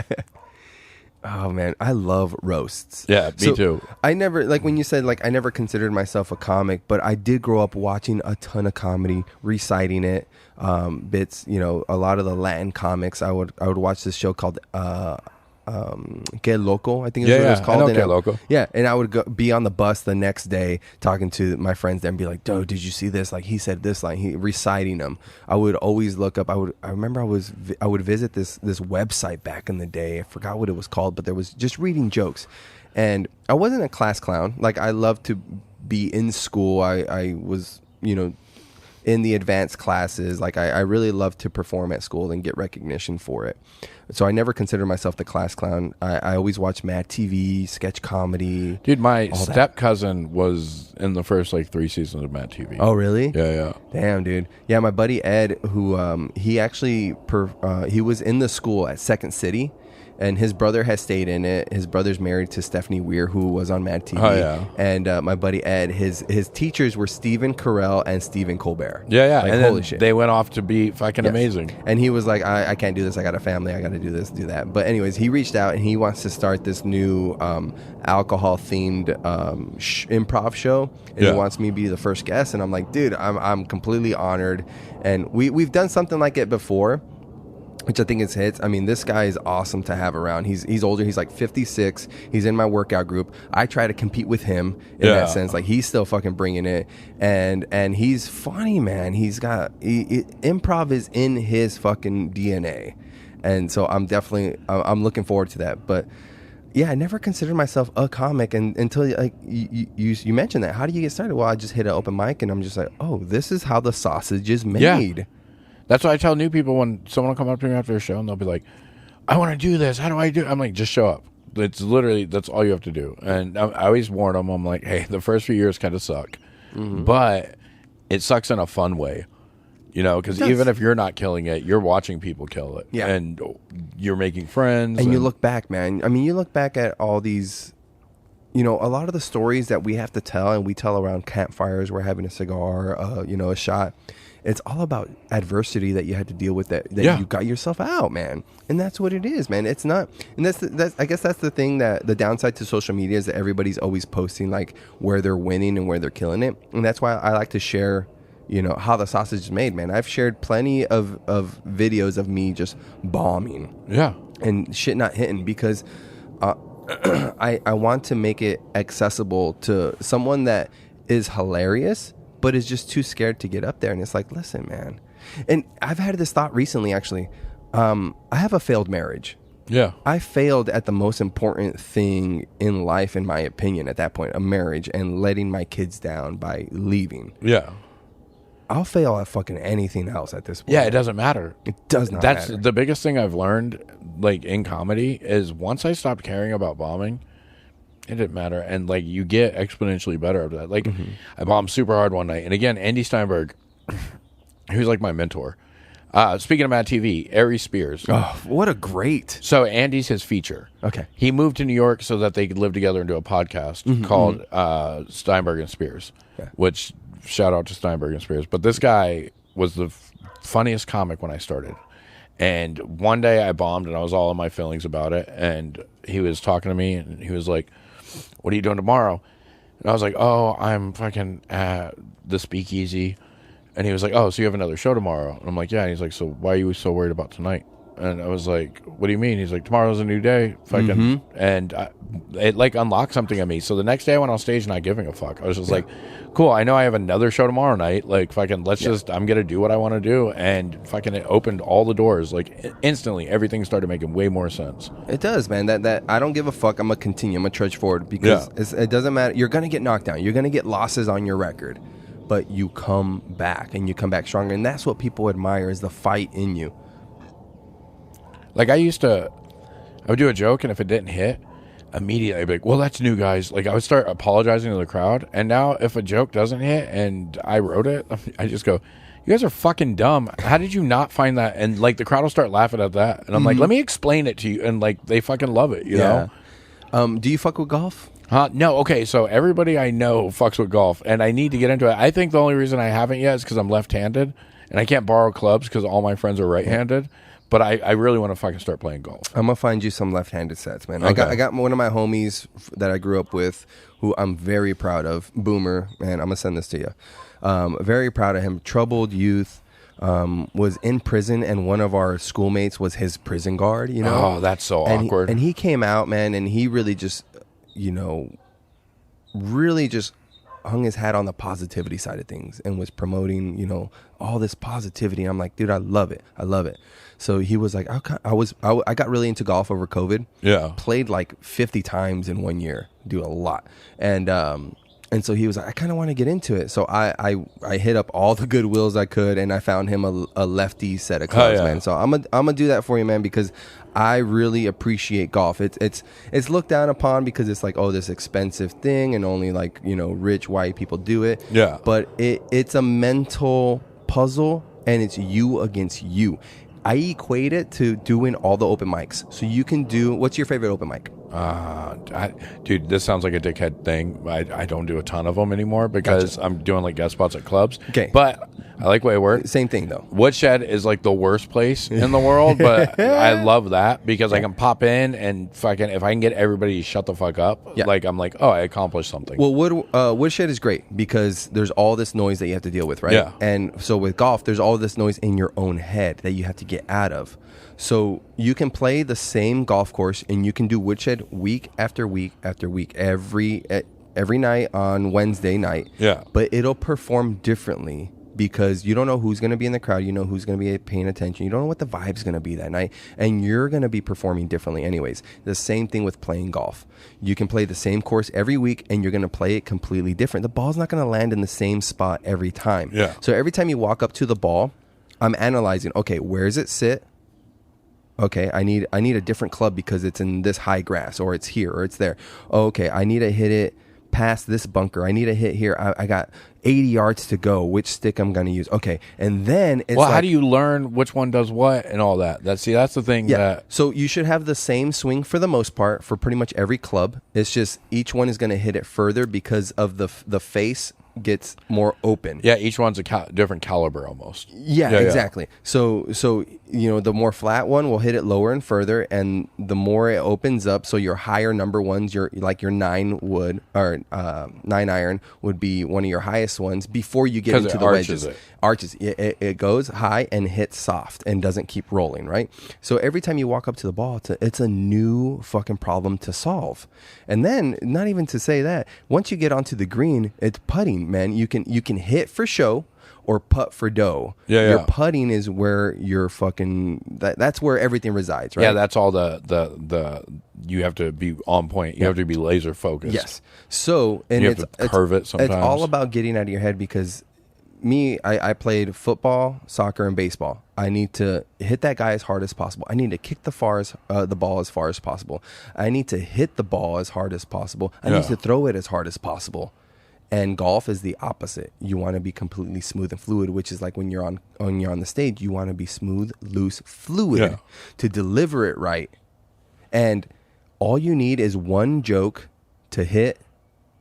All I need in golf is the ball in 18 holes. It needs to do what I envisioned in my head. And if I execute it and it does that one time out of those 18 holes, the whole night was worth it. The whole day was worth it. And that's my equation to it. Because when you say you went up there and you did your first joke and you got a few chuckles, you're like, that's it. Yeah. That's what I need. And that's the same thing with golf. If the ball flies out and lands exactly where I thought I wanted it to, all worth it. See, and I was, you're right. I always thought golf was like a rich white dude thing, but every person I know that golfs, all my friends that I want to golf with, are gangsters. You know, like, and usually Chicano too. So it's like, all right, well, that's really changed my paradigm on it as well. You know, where I'm like, well, if they're doing it, fucking, I could do it. And that's what's nice about being open about your interests, man. No matter how, like, you think, like, when people talk about their guilty pleasures, man, it's like, dude, you like what you like. See, that's the thing. I don't have a guilty pleasure. Fucking, look,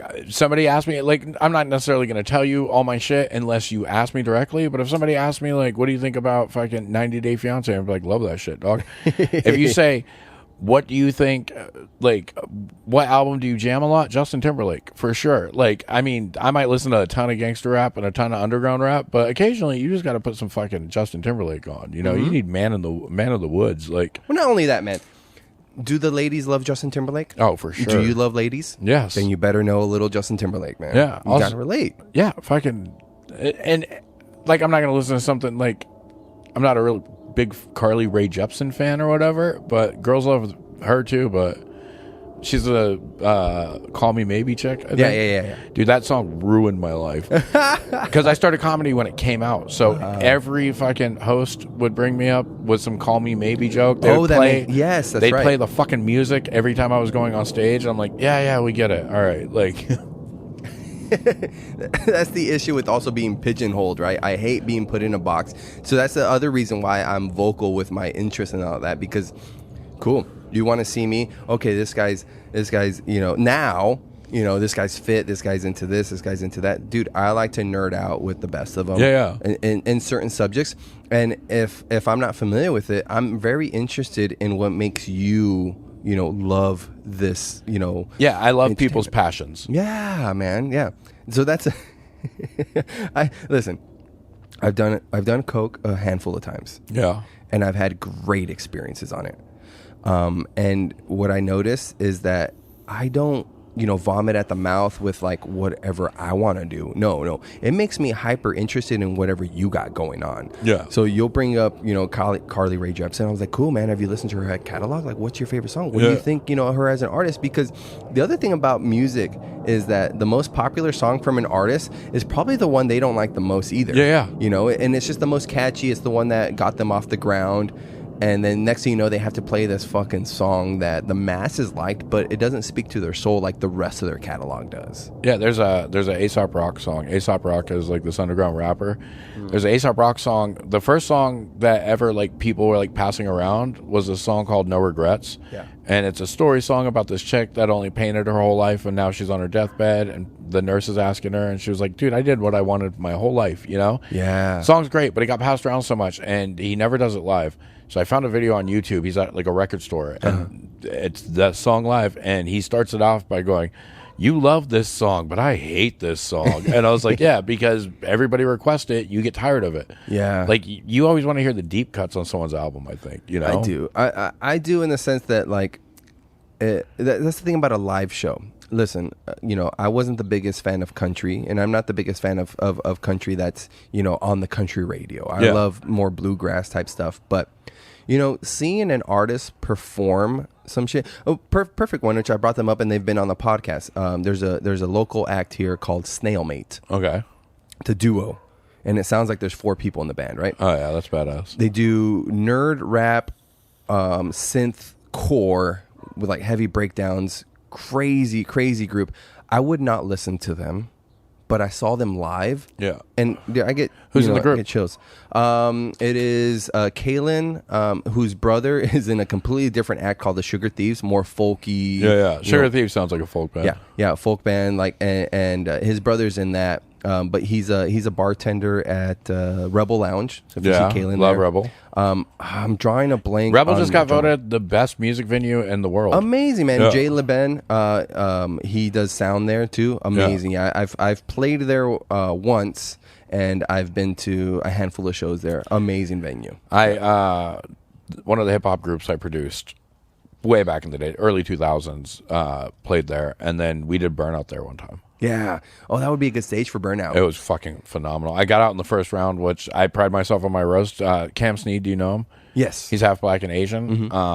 I made a bunch of half black and Asian jokes, and I think the third one was too much. Like the crowd was like, "We get it," but fucking I stand by. At one point, I said Cam's half black and Asian, which means he has to follow himself around the store. Oh no! And that one got a laugh, and then I did 2 more, and by the third one, the crowd was like, "Yeah, okay, we get it." Like, but that's here's the thing about roast battles at the local scene is that not everybody knows these. well, yeah, acts most of the and time the names. crowds don't know them, so you have to talk about their physical appearance or their Exactly. race or Yeah. their sexuality. Like, you can't Exactly. go like when Cam was 9, because the crowd's gonna be like, "We don't know who the fuck this person is." Like, no offense to Cam, but people are like, "We don't know who the fuck No. this person is." No. To me, you know. And as much as that's the thing I would say about my opponent in Moses, that the 2 times he roasted me, because I do post a lot. There's a lot of ammo in there. But if people aren't familiar with what I'm posting and all they see is me on stage, my physical attributes, that's what you have to attack. Exactly. Yeah. But yeah, if I can, do you know Megaran? Yes, from the Writers Guild. Yeah. Yeah. Megaran's dope. Yeah, he's fucking great. Dude. Well, that was my whole thing. So I had a roommate back in the day. We had a bachelor pad, and he worked at a hospital. And Bobby Brand New, I've used his songs on a lot of my previous podcasts. Love the guy. I played bass. He was a rapper. He had a producer that was also a drummer.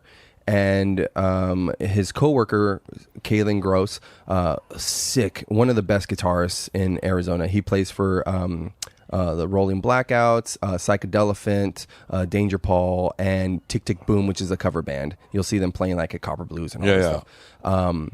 But we went and did a show, and once everybody found out that we were doing this hip hop show, but we had a live band, we weren't supposed to headline, but nobody wants to follow a live band. Yeah, for Nobody sure. does. So we played the show. The DJ there was like, "What are you guys about?" We're like, "We need a DJ." He's like, "I'm on board." And then we met a Mr. T impersonator. Oh, yeah. He was in Gap commercials with Mr. T as That's badass. as his stunt double. So we had a show. We opened up for J. Cole, E40, Talib Kweli, Warren G, to name a few.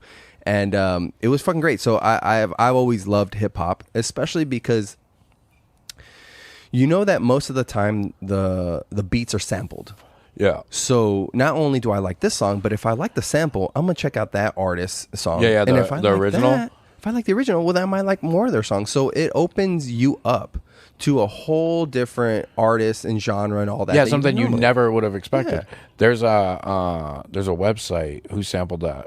Or yes. what's the sample.com? Yes. And you can put in any hip hop song, and if there's a sample, normally there's like 6 or 7 samples that'll like break it down. I grew up in the hip hop scene out here. Yeah. A group of people that I grew up with actually got signed to a major label, the same label that RZA was on at one point. They're called Society of Invisibles. Shout out to Society of Invisibles. Shout out. I got their logo tattooed on my wrist. All the members do, and then I do too, because like we're all close at one point. You know? And they were amazing. They were like basically like a Phoenix Wu-Tang, because it was a bunch of individual groups that came together and then started writing songs together. And then but there was another group, Cutthroat Logic, who it was a rapper, 2 rappers, and then they added a violinist and like all kinds of stuff, and their show was fucking nuts. Badass. Yeah, it was sick. And Phoenix has like a great music scene that a lot of Phoenix people is don't great. realize. There was a band, there was a rap group called The Formula. Okay. And they were good. They broke up. And then they started a different group called New UFOs, which was one of the guys from The Formula, Yeah. and then like a full band Yeah. and a singer. So the singer would sing like kind of poppy. His name was Poncho. And they started blowing up. Like one day I got hit up and they were like, "What are you doing?" And I was like, "Nothing." It was in March 2010 maybe. I was like, "Nothing, what's up?" And they're like, "We're performing at Lake Havasu for spring break. Red Bull's paying us to perform. Oh shit. Fucking come out and party."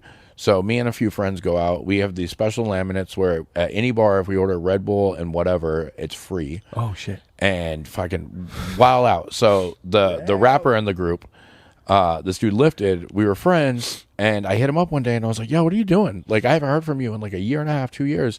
And he just sends me a picture back, and it's 2 laminated passes backstage for Jay-Z and Kanye West in Paris. Oh shit. And I'm like, "Fuck, what is that?" And he's like, "Just watch my Instagram." I'm like, "Cool." Fucking a month and a half later, that song, Mercy, Lamborghini, Mercy, my chick, she's so thirsty. Yeah, comes out, and Lifted was like, I made the beat for that. And now he works for Good Music, Kanye's label, just as a producer in-house. And, like, his career is blown up. And I'm like, awesome. But nobody knows that because everybody thinks Kanye makes every beat. Yeah. But he made that beat, and then Kanye just sprinkled some stuff on top of it. And it's like... Kanye is a genius in that for sense, sure. man. For sure. He makes his own stuff, but also he's very collaborative where he'll be like, I need a hook for this. And someone will go like, oh, the hook should be this. Like Kid Cudi worked with him a lot. And then he takes that and twists it and makes it even better. But people don't realize, like, there's success stories in Phoenix. We had somebody signed to fucking Ludacris's label in the early 2000s. Word of mouth? Yeah. Willie North Pole signed his label on Ludacris's CD. They did a song called Call Up the Homies, where Ludacris flies into LA in the song, calls up Game raps on that verse about being in LA. Then he flies into Phoenix on the third verse, calls up Willie North Pole raps about being in Phoenix. We had somebody signed to Juno Records. Like, people don't realize, like, Phoenix has, like, this great scene, and nobody realizes it, you know? It doesn't, man. Just because a lot of people do use it as like a leap pad, you know, to the next venture. I mean, there's a bunch of transplants. You know, when I tell people I'm born and raised in Arizona, they're like, "Oh shit!" Yeah, dude, I'm shocked. Normally you're like, "Oh, you're from out of town, or you're from out of state," you know. Yeah, and that's the problem too, because a lot of these people move to Phoenix, then they get big, and then they're like, "I'm from Atlanta." It's like, no, you're from Phoenix. Like, you lived here for 20 years before you got big. And it's getting bigger, man. It is. The music scene's great here. For one, I mean, everybody knows the weather here is great. You know, during the winter especially, it's fun. Yeah, this is amazing right now. Than everything. Yeah, we're outside, man. Yeah, we got a little rain today. Yeah, like a sprinkle or two, and it's gone now. Yeah, the one thing that it does, the downside to it, is how spread apart it is. You know, because we grow out and not up. Yes, correct. So, and especially with with DUIs, it's like if you have anything in your system, they can fuck you. So a lot of people do kind of like tread lightly, but it's just spread apart. That's what it is. But considering how COVID has affected us, and we've boomed ever since. This is the next biggest explosion of creative art. It's going to come out of here. Music, paintings, murals, comedy, everything. For sure. It's going to be coming out of here. I just wish the people in Phoenix supported Phoenix more. Yeah. Like in Minnesota and Minneapolis, besides the music scene, which is legendary, especially the hip hop scene, but the comedy scene, Acme Comedy Club has an open mic every Monday and gets 300 people to watch. They come out and they watch every Monday. An audience of 300 people to watch the open mic. Yeah. Like, and fucking, we have these amazing shows going on, and it's hard to get like 50 people out sometimes. Yeah. It's definitely hard for us to root for ourselves. Like you'll I guess like, I experienced that in the band too that I was in, because Alex of Metropolis, man, he has great music and all that, but he also like made it a thing to like, we need to travel, we need to get out of state, and as soon as people hear you, hey, I played in New Mexico, hey, we played in San Diego, we played in LA last night, you know, that does have some clout with it. 100%. Even if the shows weren't, you know, all that. But the fact that you're doing it, people respect it. Yeah. They think you're bigger than you are, and they give you the respect of someone that's bigger than they are. Yeah. But that's needed now. Like, just like in fucking Phoenix, like someone will be like, oh, fucking, you're a comedian? And I'm like, yeah. And they're like, that's cool. And I'm like, yeah. And then fucking, I'll be like, I was on TV. And they're like, oh, you were on TV? And I'm like, yeah, but I'm also doing shows here all the fucking time. All the time. Yeah. That's it. Yeah, I think we need as a whole, which we're getting there too. And I mean, me as being a fan of comedy before I was even in it, though, I didn't really know what the scene was like. Yeah, you know. So it's different once you get into it. But that's also why I try to promote as much as possible and share and do all these things. Me too. Let people know that, hey, this stuff's going on, man. And I think if you know, the creatives, the comics really get serious about the craft and go up there with quality stuff, that it's one thing to just try and work on something, but also it's like when you get booked for something, you should be doing your A-list shit. A-list shit. Especially if people are paying tickets. That's my big beef is like someone will book a local show and people pay $15 to get in, and then somebody goes up and just does like brand new shit they wrote that day and it bombs. Yeah. And they're like, man, fuck this crowd. I'm like, no, dude, they paid. Fucking give them a good show. Exactly. Do your open mic shit at open mics. At open mics, you know, that's how I felt about the Forum when they were allowing comics up there. And it was only a matter of time before they were like, no comics, you know, because if we find comics, all we need is 2 people in the audience and a microphone, and we'll fucking do it, right? Yeah. Because you just need to work out your craft. But at the Forum, it was an open mic, but for everybody. So it was performers, singers, karaoke, all that.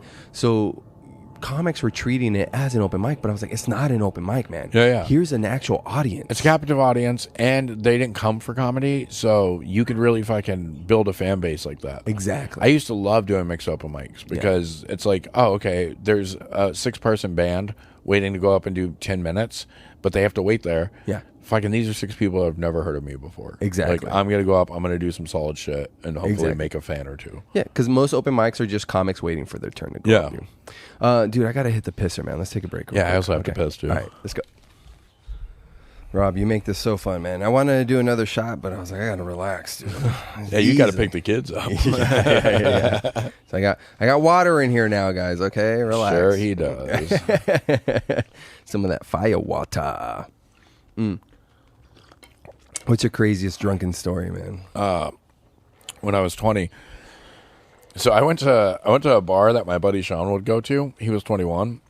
And he was like, you should come drink with me. And I was like, no, I'm only 20. He's like, they don't care. Like, because he was such a regular there. Like, literally, he would walk in and they would just slide over his beer to him. Yeah. So I walked in with him one day and they were like, who's this? And he was like, oh, it's my buddy Rob. And they were like, Rob, what do you want to drink? And I was like, Bud Light. So they gave me a Bud Light, you know? Didn't ask me for my ID or anything. One night I'm there drinking. I'm still 20. And I got into like an argument with a friend of mine. And I went over and I just started talking to this random couple. Couple seems nice. Fucking the girl was super hot. Yeah. Fucking it seemed like they were being flirty. So I was like, oh, okay. Now, I had a girlfriend at the time, but I love attention. I've never cheated on anyone, but I was like, this is fun. This feels nice. She's flirting with me. Whatever. I got blackout drunk.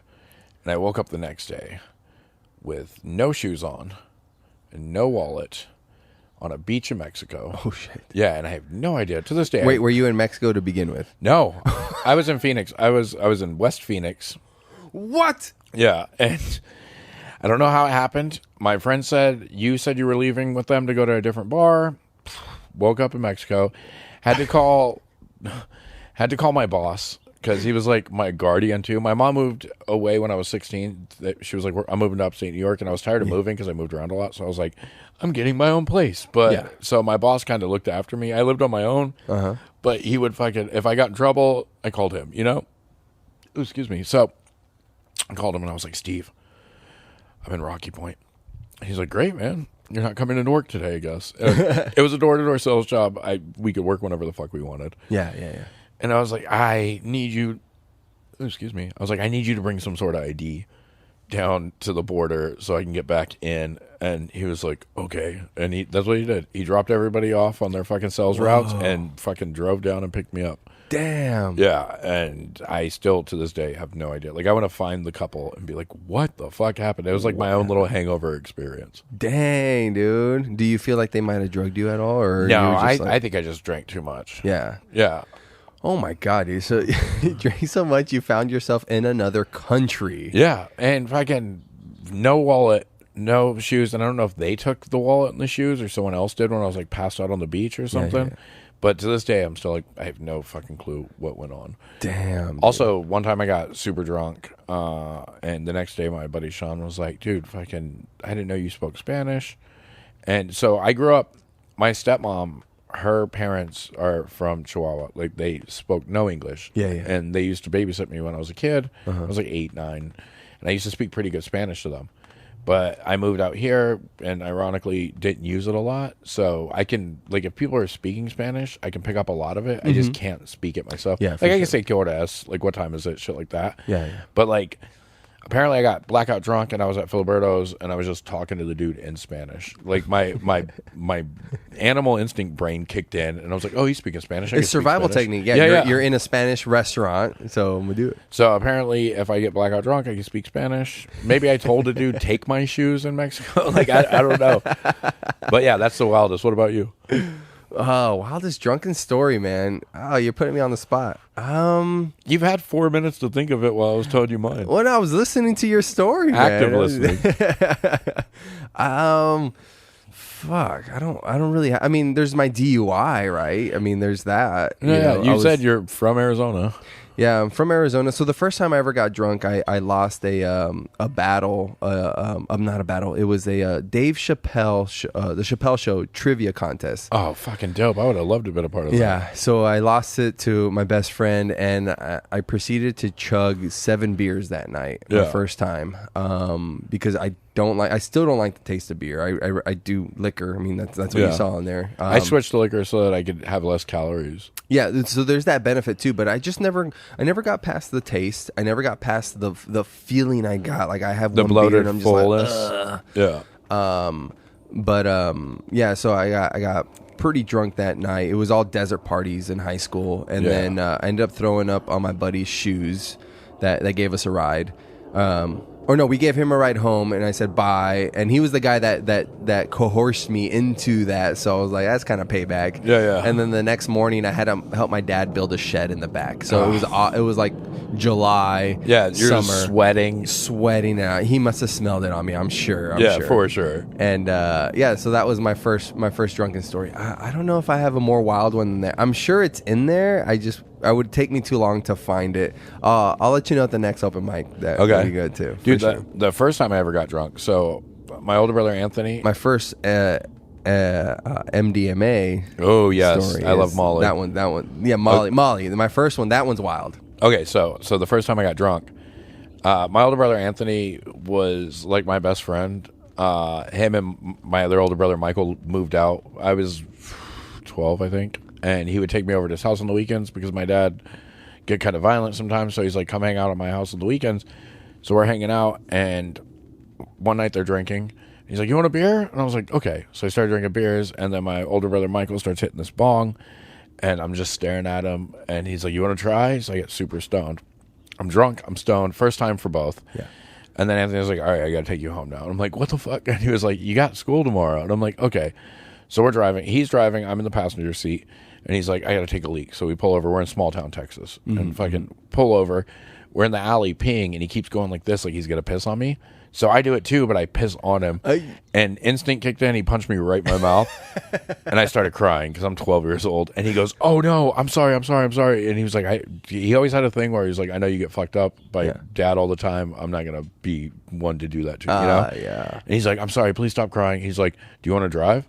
And I'm like, all right. And so I'm driving his Honda. It was a stick. And he's telling me when to put the clutch in, and he's fucking shifting gears. And meanwhile, a cop pulls up next to us at a light. Oh, shit. And then pulls behind us, and then pulls us over. And he literally just goes, I'm teaching my little brother how to drive.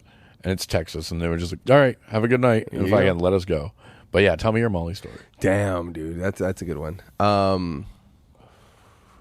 So we're in Old Town Scottsdale. Mm-hmm.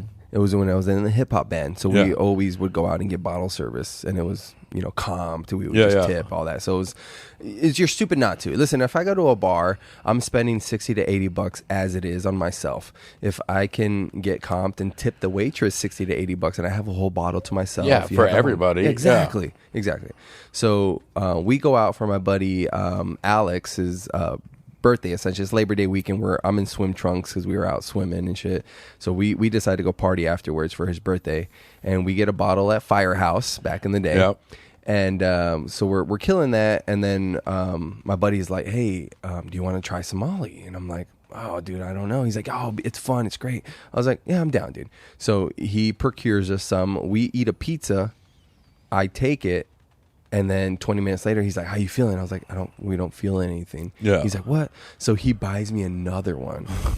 And he's like, "Here, dude, you gotta feel it." You gotta wait like 45 minutes normally. So I take the other one, and then they're like, "All right, we're going to Martini Ranch because we're gonna go party there now." And I'm like, "Okay, well, we still got like at least like 3 or 4 shots of the bottle left." He's like, "No, we're leaving." I was like, "Well, I don't want to leave, dude." Yeah. So there was 3 of us that stayed, and we're like, we're gonna slam this last bit. So we slam it real quick, and then we start going across the street. And I feel something coming on, right? Was it just the extra shot I just took? Yeah. I started doing the cat daddy. 'Cause that's when this was, man. The cat daddy was out. I started doing the cat daddy across the street. People are fucking laughing. I get to the bouncer, big ass Marcus. I was like, "What's up, Marcus?" Because we're out every fucking weekend. Yeah, he knows you. He's like, "Come on in, man." So he lets us 3 in, and I start just high fiving everybody that makes eye contact with me. Yeah. And I go, "Oh shit, it's hitting," right? So we make it up to the top. And the girl I'm with, she's we're holding hands, and she looks up and she's like, "Do you want to go to the bar?"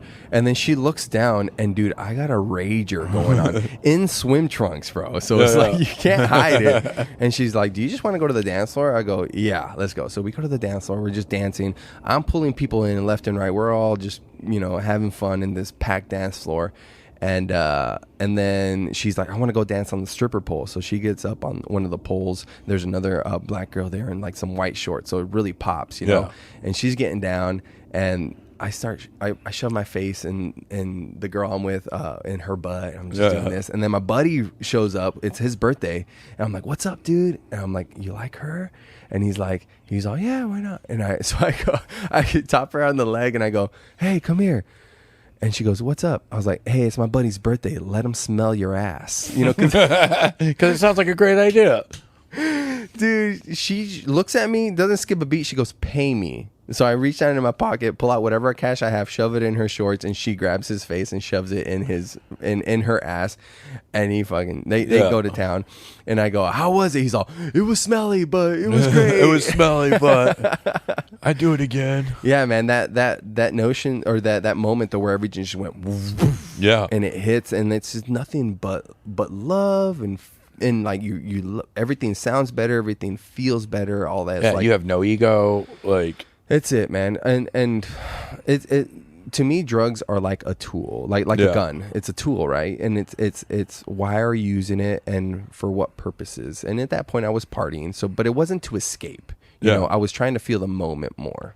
And I think the issues that a lot of us have is that we lean on these things to escape. Yeah.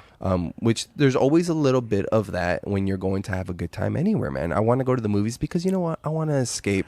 Yeah, I want to see a story that's not my life. Exactly, man, and not ponder that. Get lost in someone else's story. And comedy does that too, man, because your people are there to watch you, and they're gonna kind of sit in the passenger seat of what you're driving. Yeah, so there's a little bit of that in comedy as well, where I'm going to laugh at what you say. Doesn't mean because I laugh that I agree with what you're saying. I just found it funny, man. Yeah, for sure. Dude, okay, so I have some Molly stories. Ooh. So the first time I did it, I had never done Molly. After my divorce, well, I'm not divorced, but like divorced. After we went our separate ways, I'm hanging out with some comics after a show. We're at a diner, and they start talking about Molly.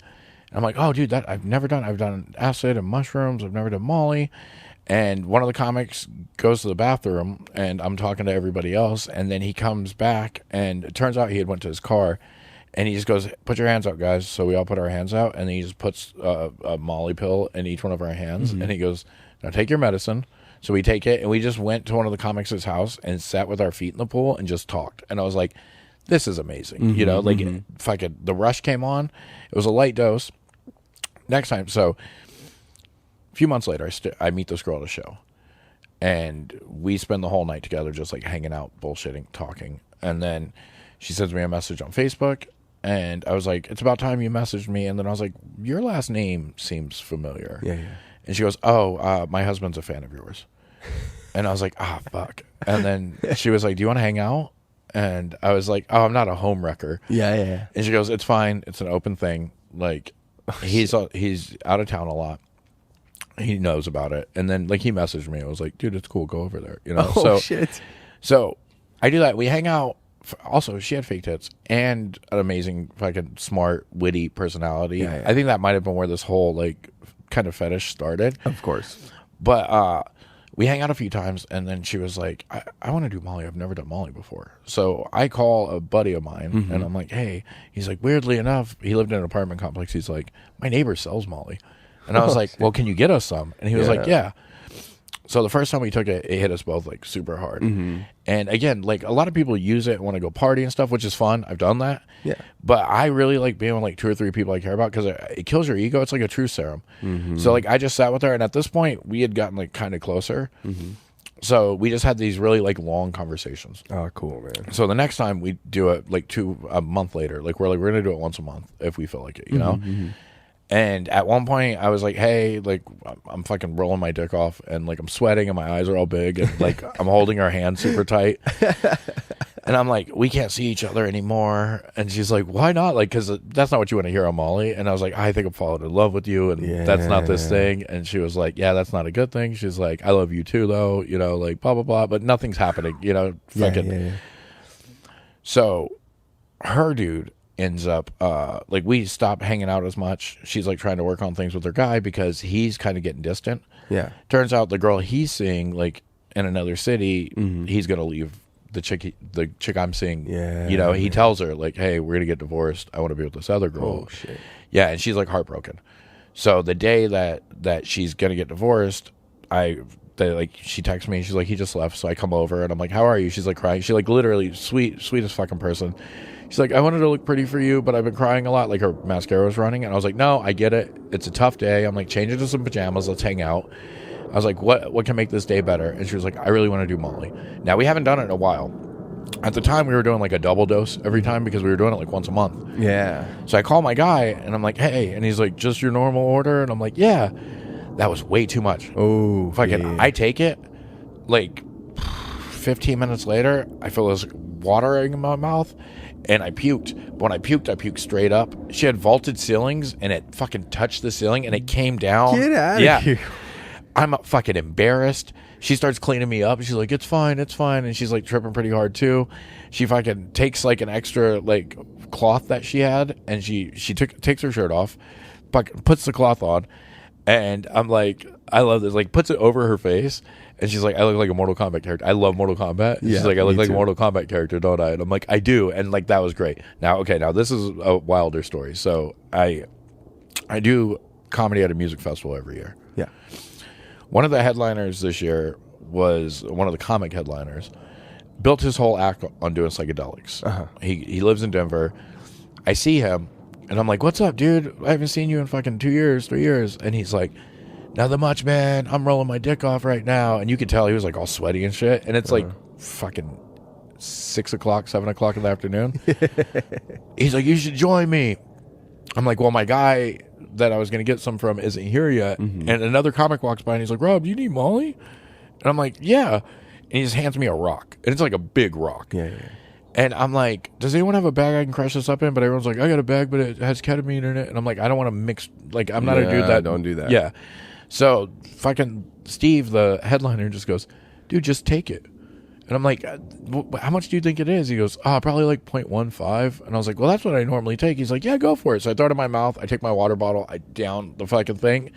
And I swallow it. And I go, seemed like a lot. And he goes, yeah, it might have been like 0.35. Oh. And I went, really? He goes, you're going to fucking die, dude. And then he just walks off. Oh, my God. So I get off stage. Luckily, it doesn't hit me when I'm on stage. I get off stage. I'm standing in the back, and I'm watching the show. And it's like outdoors. And as the comic gets announced, the next comic, he goes on stage. And when he does, everything just goes, and like it starts vibrating like crazy. Yeah. I went behind a porta potty and just started puking my guts out, like a lot. I didn't realize the porta potties, it was two of them, they were facing opposite directions. This guy comes out and he goes, are you okay? Just some random dude. I'm like, I took too much Molly. He's like, let's go find your friends. So we walk over. At this point, the show's over. People are walking around. He's like, I'm going to stand next to you until we find one of your friends. Like 10 minutes later, one of my friends shows up. I fucking go off into the night with them. I have a blast all night. We're in the middle of the forest. It's fucking awesome. wild. So the next day, I wake up and I'm telling Chase Harder, one of the comics, I'm like, we have to find this dude. I think his name was Justin. He's tall, redheaded guy. And he's like, his name isn't Justin. You called him that. His real name is fucking something else. I'll think of it if I could. But I'm walking around, and the guy was like 6'6", redhead, hard to miss. Yeah. And I see him, and I'm like, dude. And he's like, Rob, what's up, man? I'm glad you're all right. And I'm like, yeah, thank you for taking care of me yesterday. Yeah. Again, I thought it was for like 15 minutes. He goes, what time's your show tonight? I go, 7. He goes, I'll definitely fucking be there. You were so funny last night. And I was like, I don't remember saying anything. He goes, we stood there for like an hour and a half and waiting for you to see a friend, and all you did was make fun of people's outfits the whole time. I don't remember any of it. But sure enough, the fucking show starts, he's sitting front row, like just waiting for the comedy show. Yeah. And that's a fucking, but I was so fucked up that night. Like, Yeah. It was too much. It's too much. Yeah, knowing your dosage is key, man. Yeah. Even last night, like I took I get home, and once I realized, like, okay, I'm not going anywhere for the rest of the night, and it's early enough, because I try not to smoke when it's too late, because I know it fucks with my sleep pattern. You don't get good REM sleep. So I took a pretty good hit, and I was in the room doing some stretching, or maybe playing acoustic guitar. I don't remember, but I remember I got up.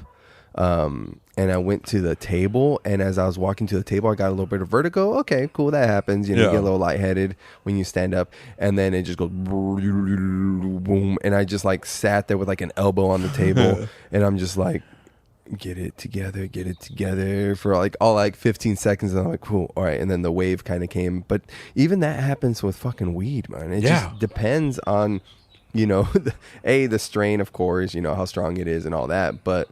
Yeah, that feeling of where you're like, I have to grasp something and everything's just vibrating. Yeah, you gotta keep it together, and then you're good. Dude, being too stoned is my least favorite thing to be. I can't smoke and perform. Yeah, me neither. Smoke, dude. Every time I've done it, it's been a nightmare. Yeah, like I'll have like 2 beers or like a double shot on the rocks before I go on stage. But if I get even a little bit stoned and I go on stage, I'm just hyper aware of everything. Yeah. It's very it's that whole the paranoia, and the paranoia also extends to you being to your insecurities in being a performer, man. Like, when I was in a band, that was the whole thing. Like, we smoked all the time, but I wouldn't smoke before a show. I'll smoke after the show. Yeah. But before a show, I need a couple shots. I need a little bit of that liquid courage to be loosen like, you up. That's right. These people are here to see a show, and I'm going to give them a show. Versus if I smoke weed, it's like, these people are here to show, and I don't think I'm good enough to be able to give them you're a in show. your head. Yeah, no. So I try not to fuck with it. But I love riding while high. Yeah. Riding while high, because, you analyze shit differently. And you just go deeper and deeper on it. Mm-hmm. Yeah. See, I don't like smoking in public, but if I'm drunk, I'll be like, fuck yeah, let me hit that. Like, at that point, I'm like, because I have a heart thing, I get anxious. Like, I always feel like my heart's beating too fast. Yeah. But when I'm drunk, I don't even notice that. I'm just like caught up in the conversation, and I'm like, also, I'm stoned, Yeah. But if I'm not, if I'm just like sober, and then someone's like, you want to hit this blunt? And I do hit it, like constantly, I'm going like, oh, is my heart all right? Yeah. Like, oh, fuck, am I saying something dumb? Like, you're in your head. But when you realize when you're doing it with everybody else, and everybody else is also hitting the same shit, then you there's a little bit of that like relaxation where you're like, okay, everybody's kind of in the same headspace anyways. We're over analyzing. Yeah, it's a shared experience. Yeah, ourself. What's that scar on your cheek from, man? Oh, dude. Okay, so when I first got it, everybody would ask me, what is it? And I tell them the truth, and people would get disappointed. So one day, I was at QT, and this girl was like, what happened to your face? Like, when it was brand new, like it still had stitches in it. And I was like, oh, you're not supposed to open biscuits towards your face? And she was like, no way. And I was like, yeah, Pillsbury shrapnel. But that's not what it was. Oh, no. It's just a better story. What happened is I had a little cyst, like it was like a bump, like it was like a pimple that didn't have a way out. Yeah, I got you. And I had it for years, and I put like a heat compress on it, and it would get real small. And then during COVID, it didn't, and it just kept getting bigger. And at one point, it was like the whole side of my face. I went to my doctor, and they're like, "We're gonna have to get it out." Mm-hmm. And I go, "Dude, I don't want you to cut my fucking face." And they're like, "It's fine. It's a small incision. It's one stitch. No one will notice." So I'm like, all right. And they're like, we're going to put you under for it, which I didn't ask them to. Like, they could have fucking lidocained me and fucking did it. But they were like, this is what we do. We put you under. you'll be awake in an hour. It's not like heavy anesthesia or anything. And I woke up and I had 9 stitches. And I was like, you said 1 stitch. And they're like, it was more complicated than we thought. Yeah. But now I have like this like permanent scar, but I'm fine with it. Like, yeah, it adds to your badass. yeah, to my mystique. Yeah. Exactly. And that's why it feels so weird to be like, just a typical dermatological issue. Like,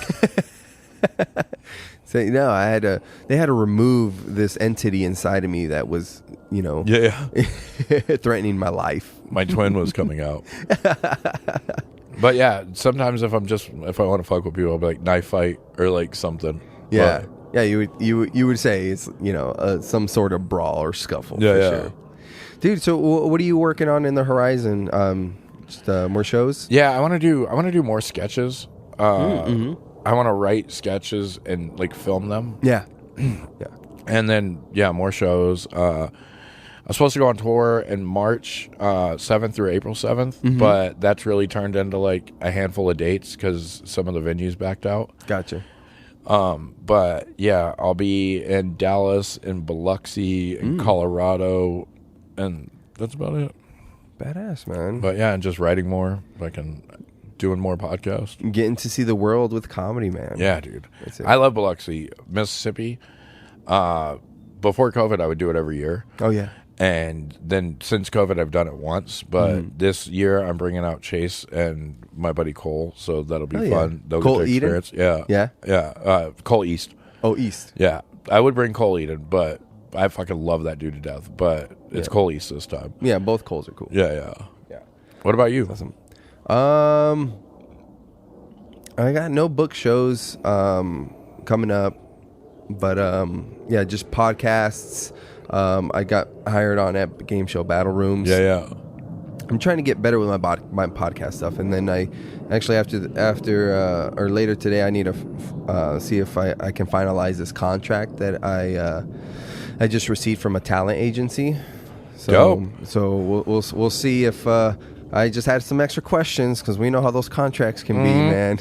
So apparently I got assigned today, but in another place it says this contract is good for 30 days. So you know how the shit is, dude. I don't know, but we're kind of we're gonna see where that kind of goes. But man, just trying to hit up open mics, trying to get my clean comedy going. So I'm trying to write more clean stuff too. Yeah, it challenges you, man. You know, because at the same time as I don't want to be restricted, but I also don't want to. The thing about being clean is that it does make you kind of elevate, kind of think a little bit more. Okay, all right, this is be funny, but how can I make this funny to a wider audience? Yeah, and Ron White said it best. He said you can always dirty a joke up. It's a lot harder to take a dirty joke and make it clean. Yeah. But that's the thing about comedy is that I think it's the most honest expression. Because nobody really is expecting, any certain thing from you other than to be funny, right? But you can literally talk about anything you want.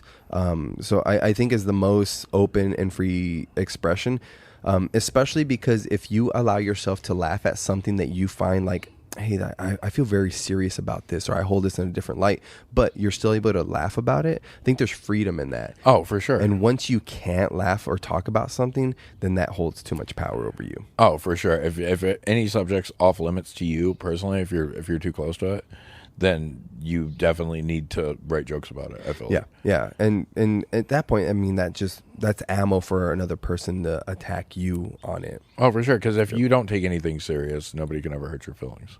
Yeah, and not taking it serious, not meaning that you don't care strongly about it, but that you're still able to laugh at it. Because there's serious things that, I would say, hey, I feel a certain way about this, but it doesn't negate the fact that something can still be funny. Yeah, 100%. Yeah.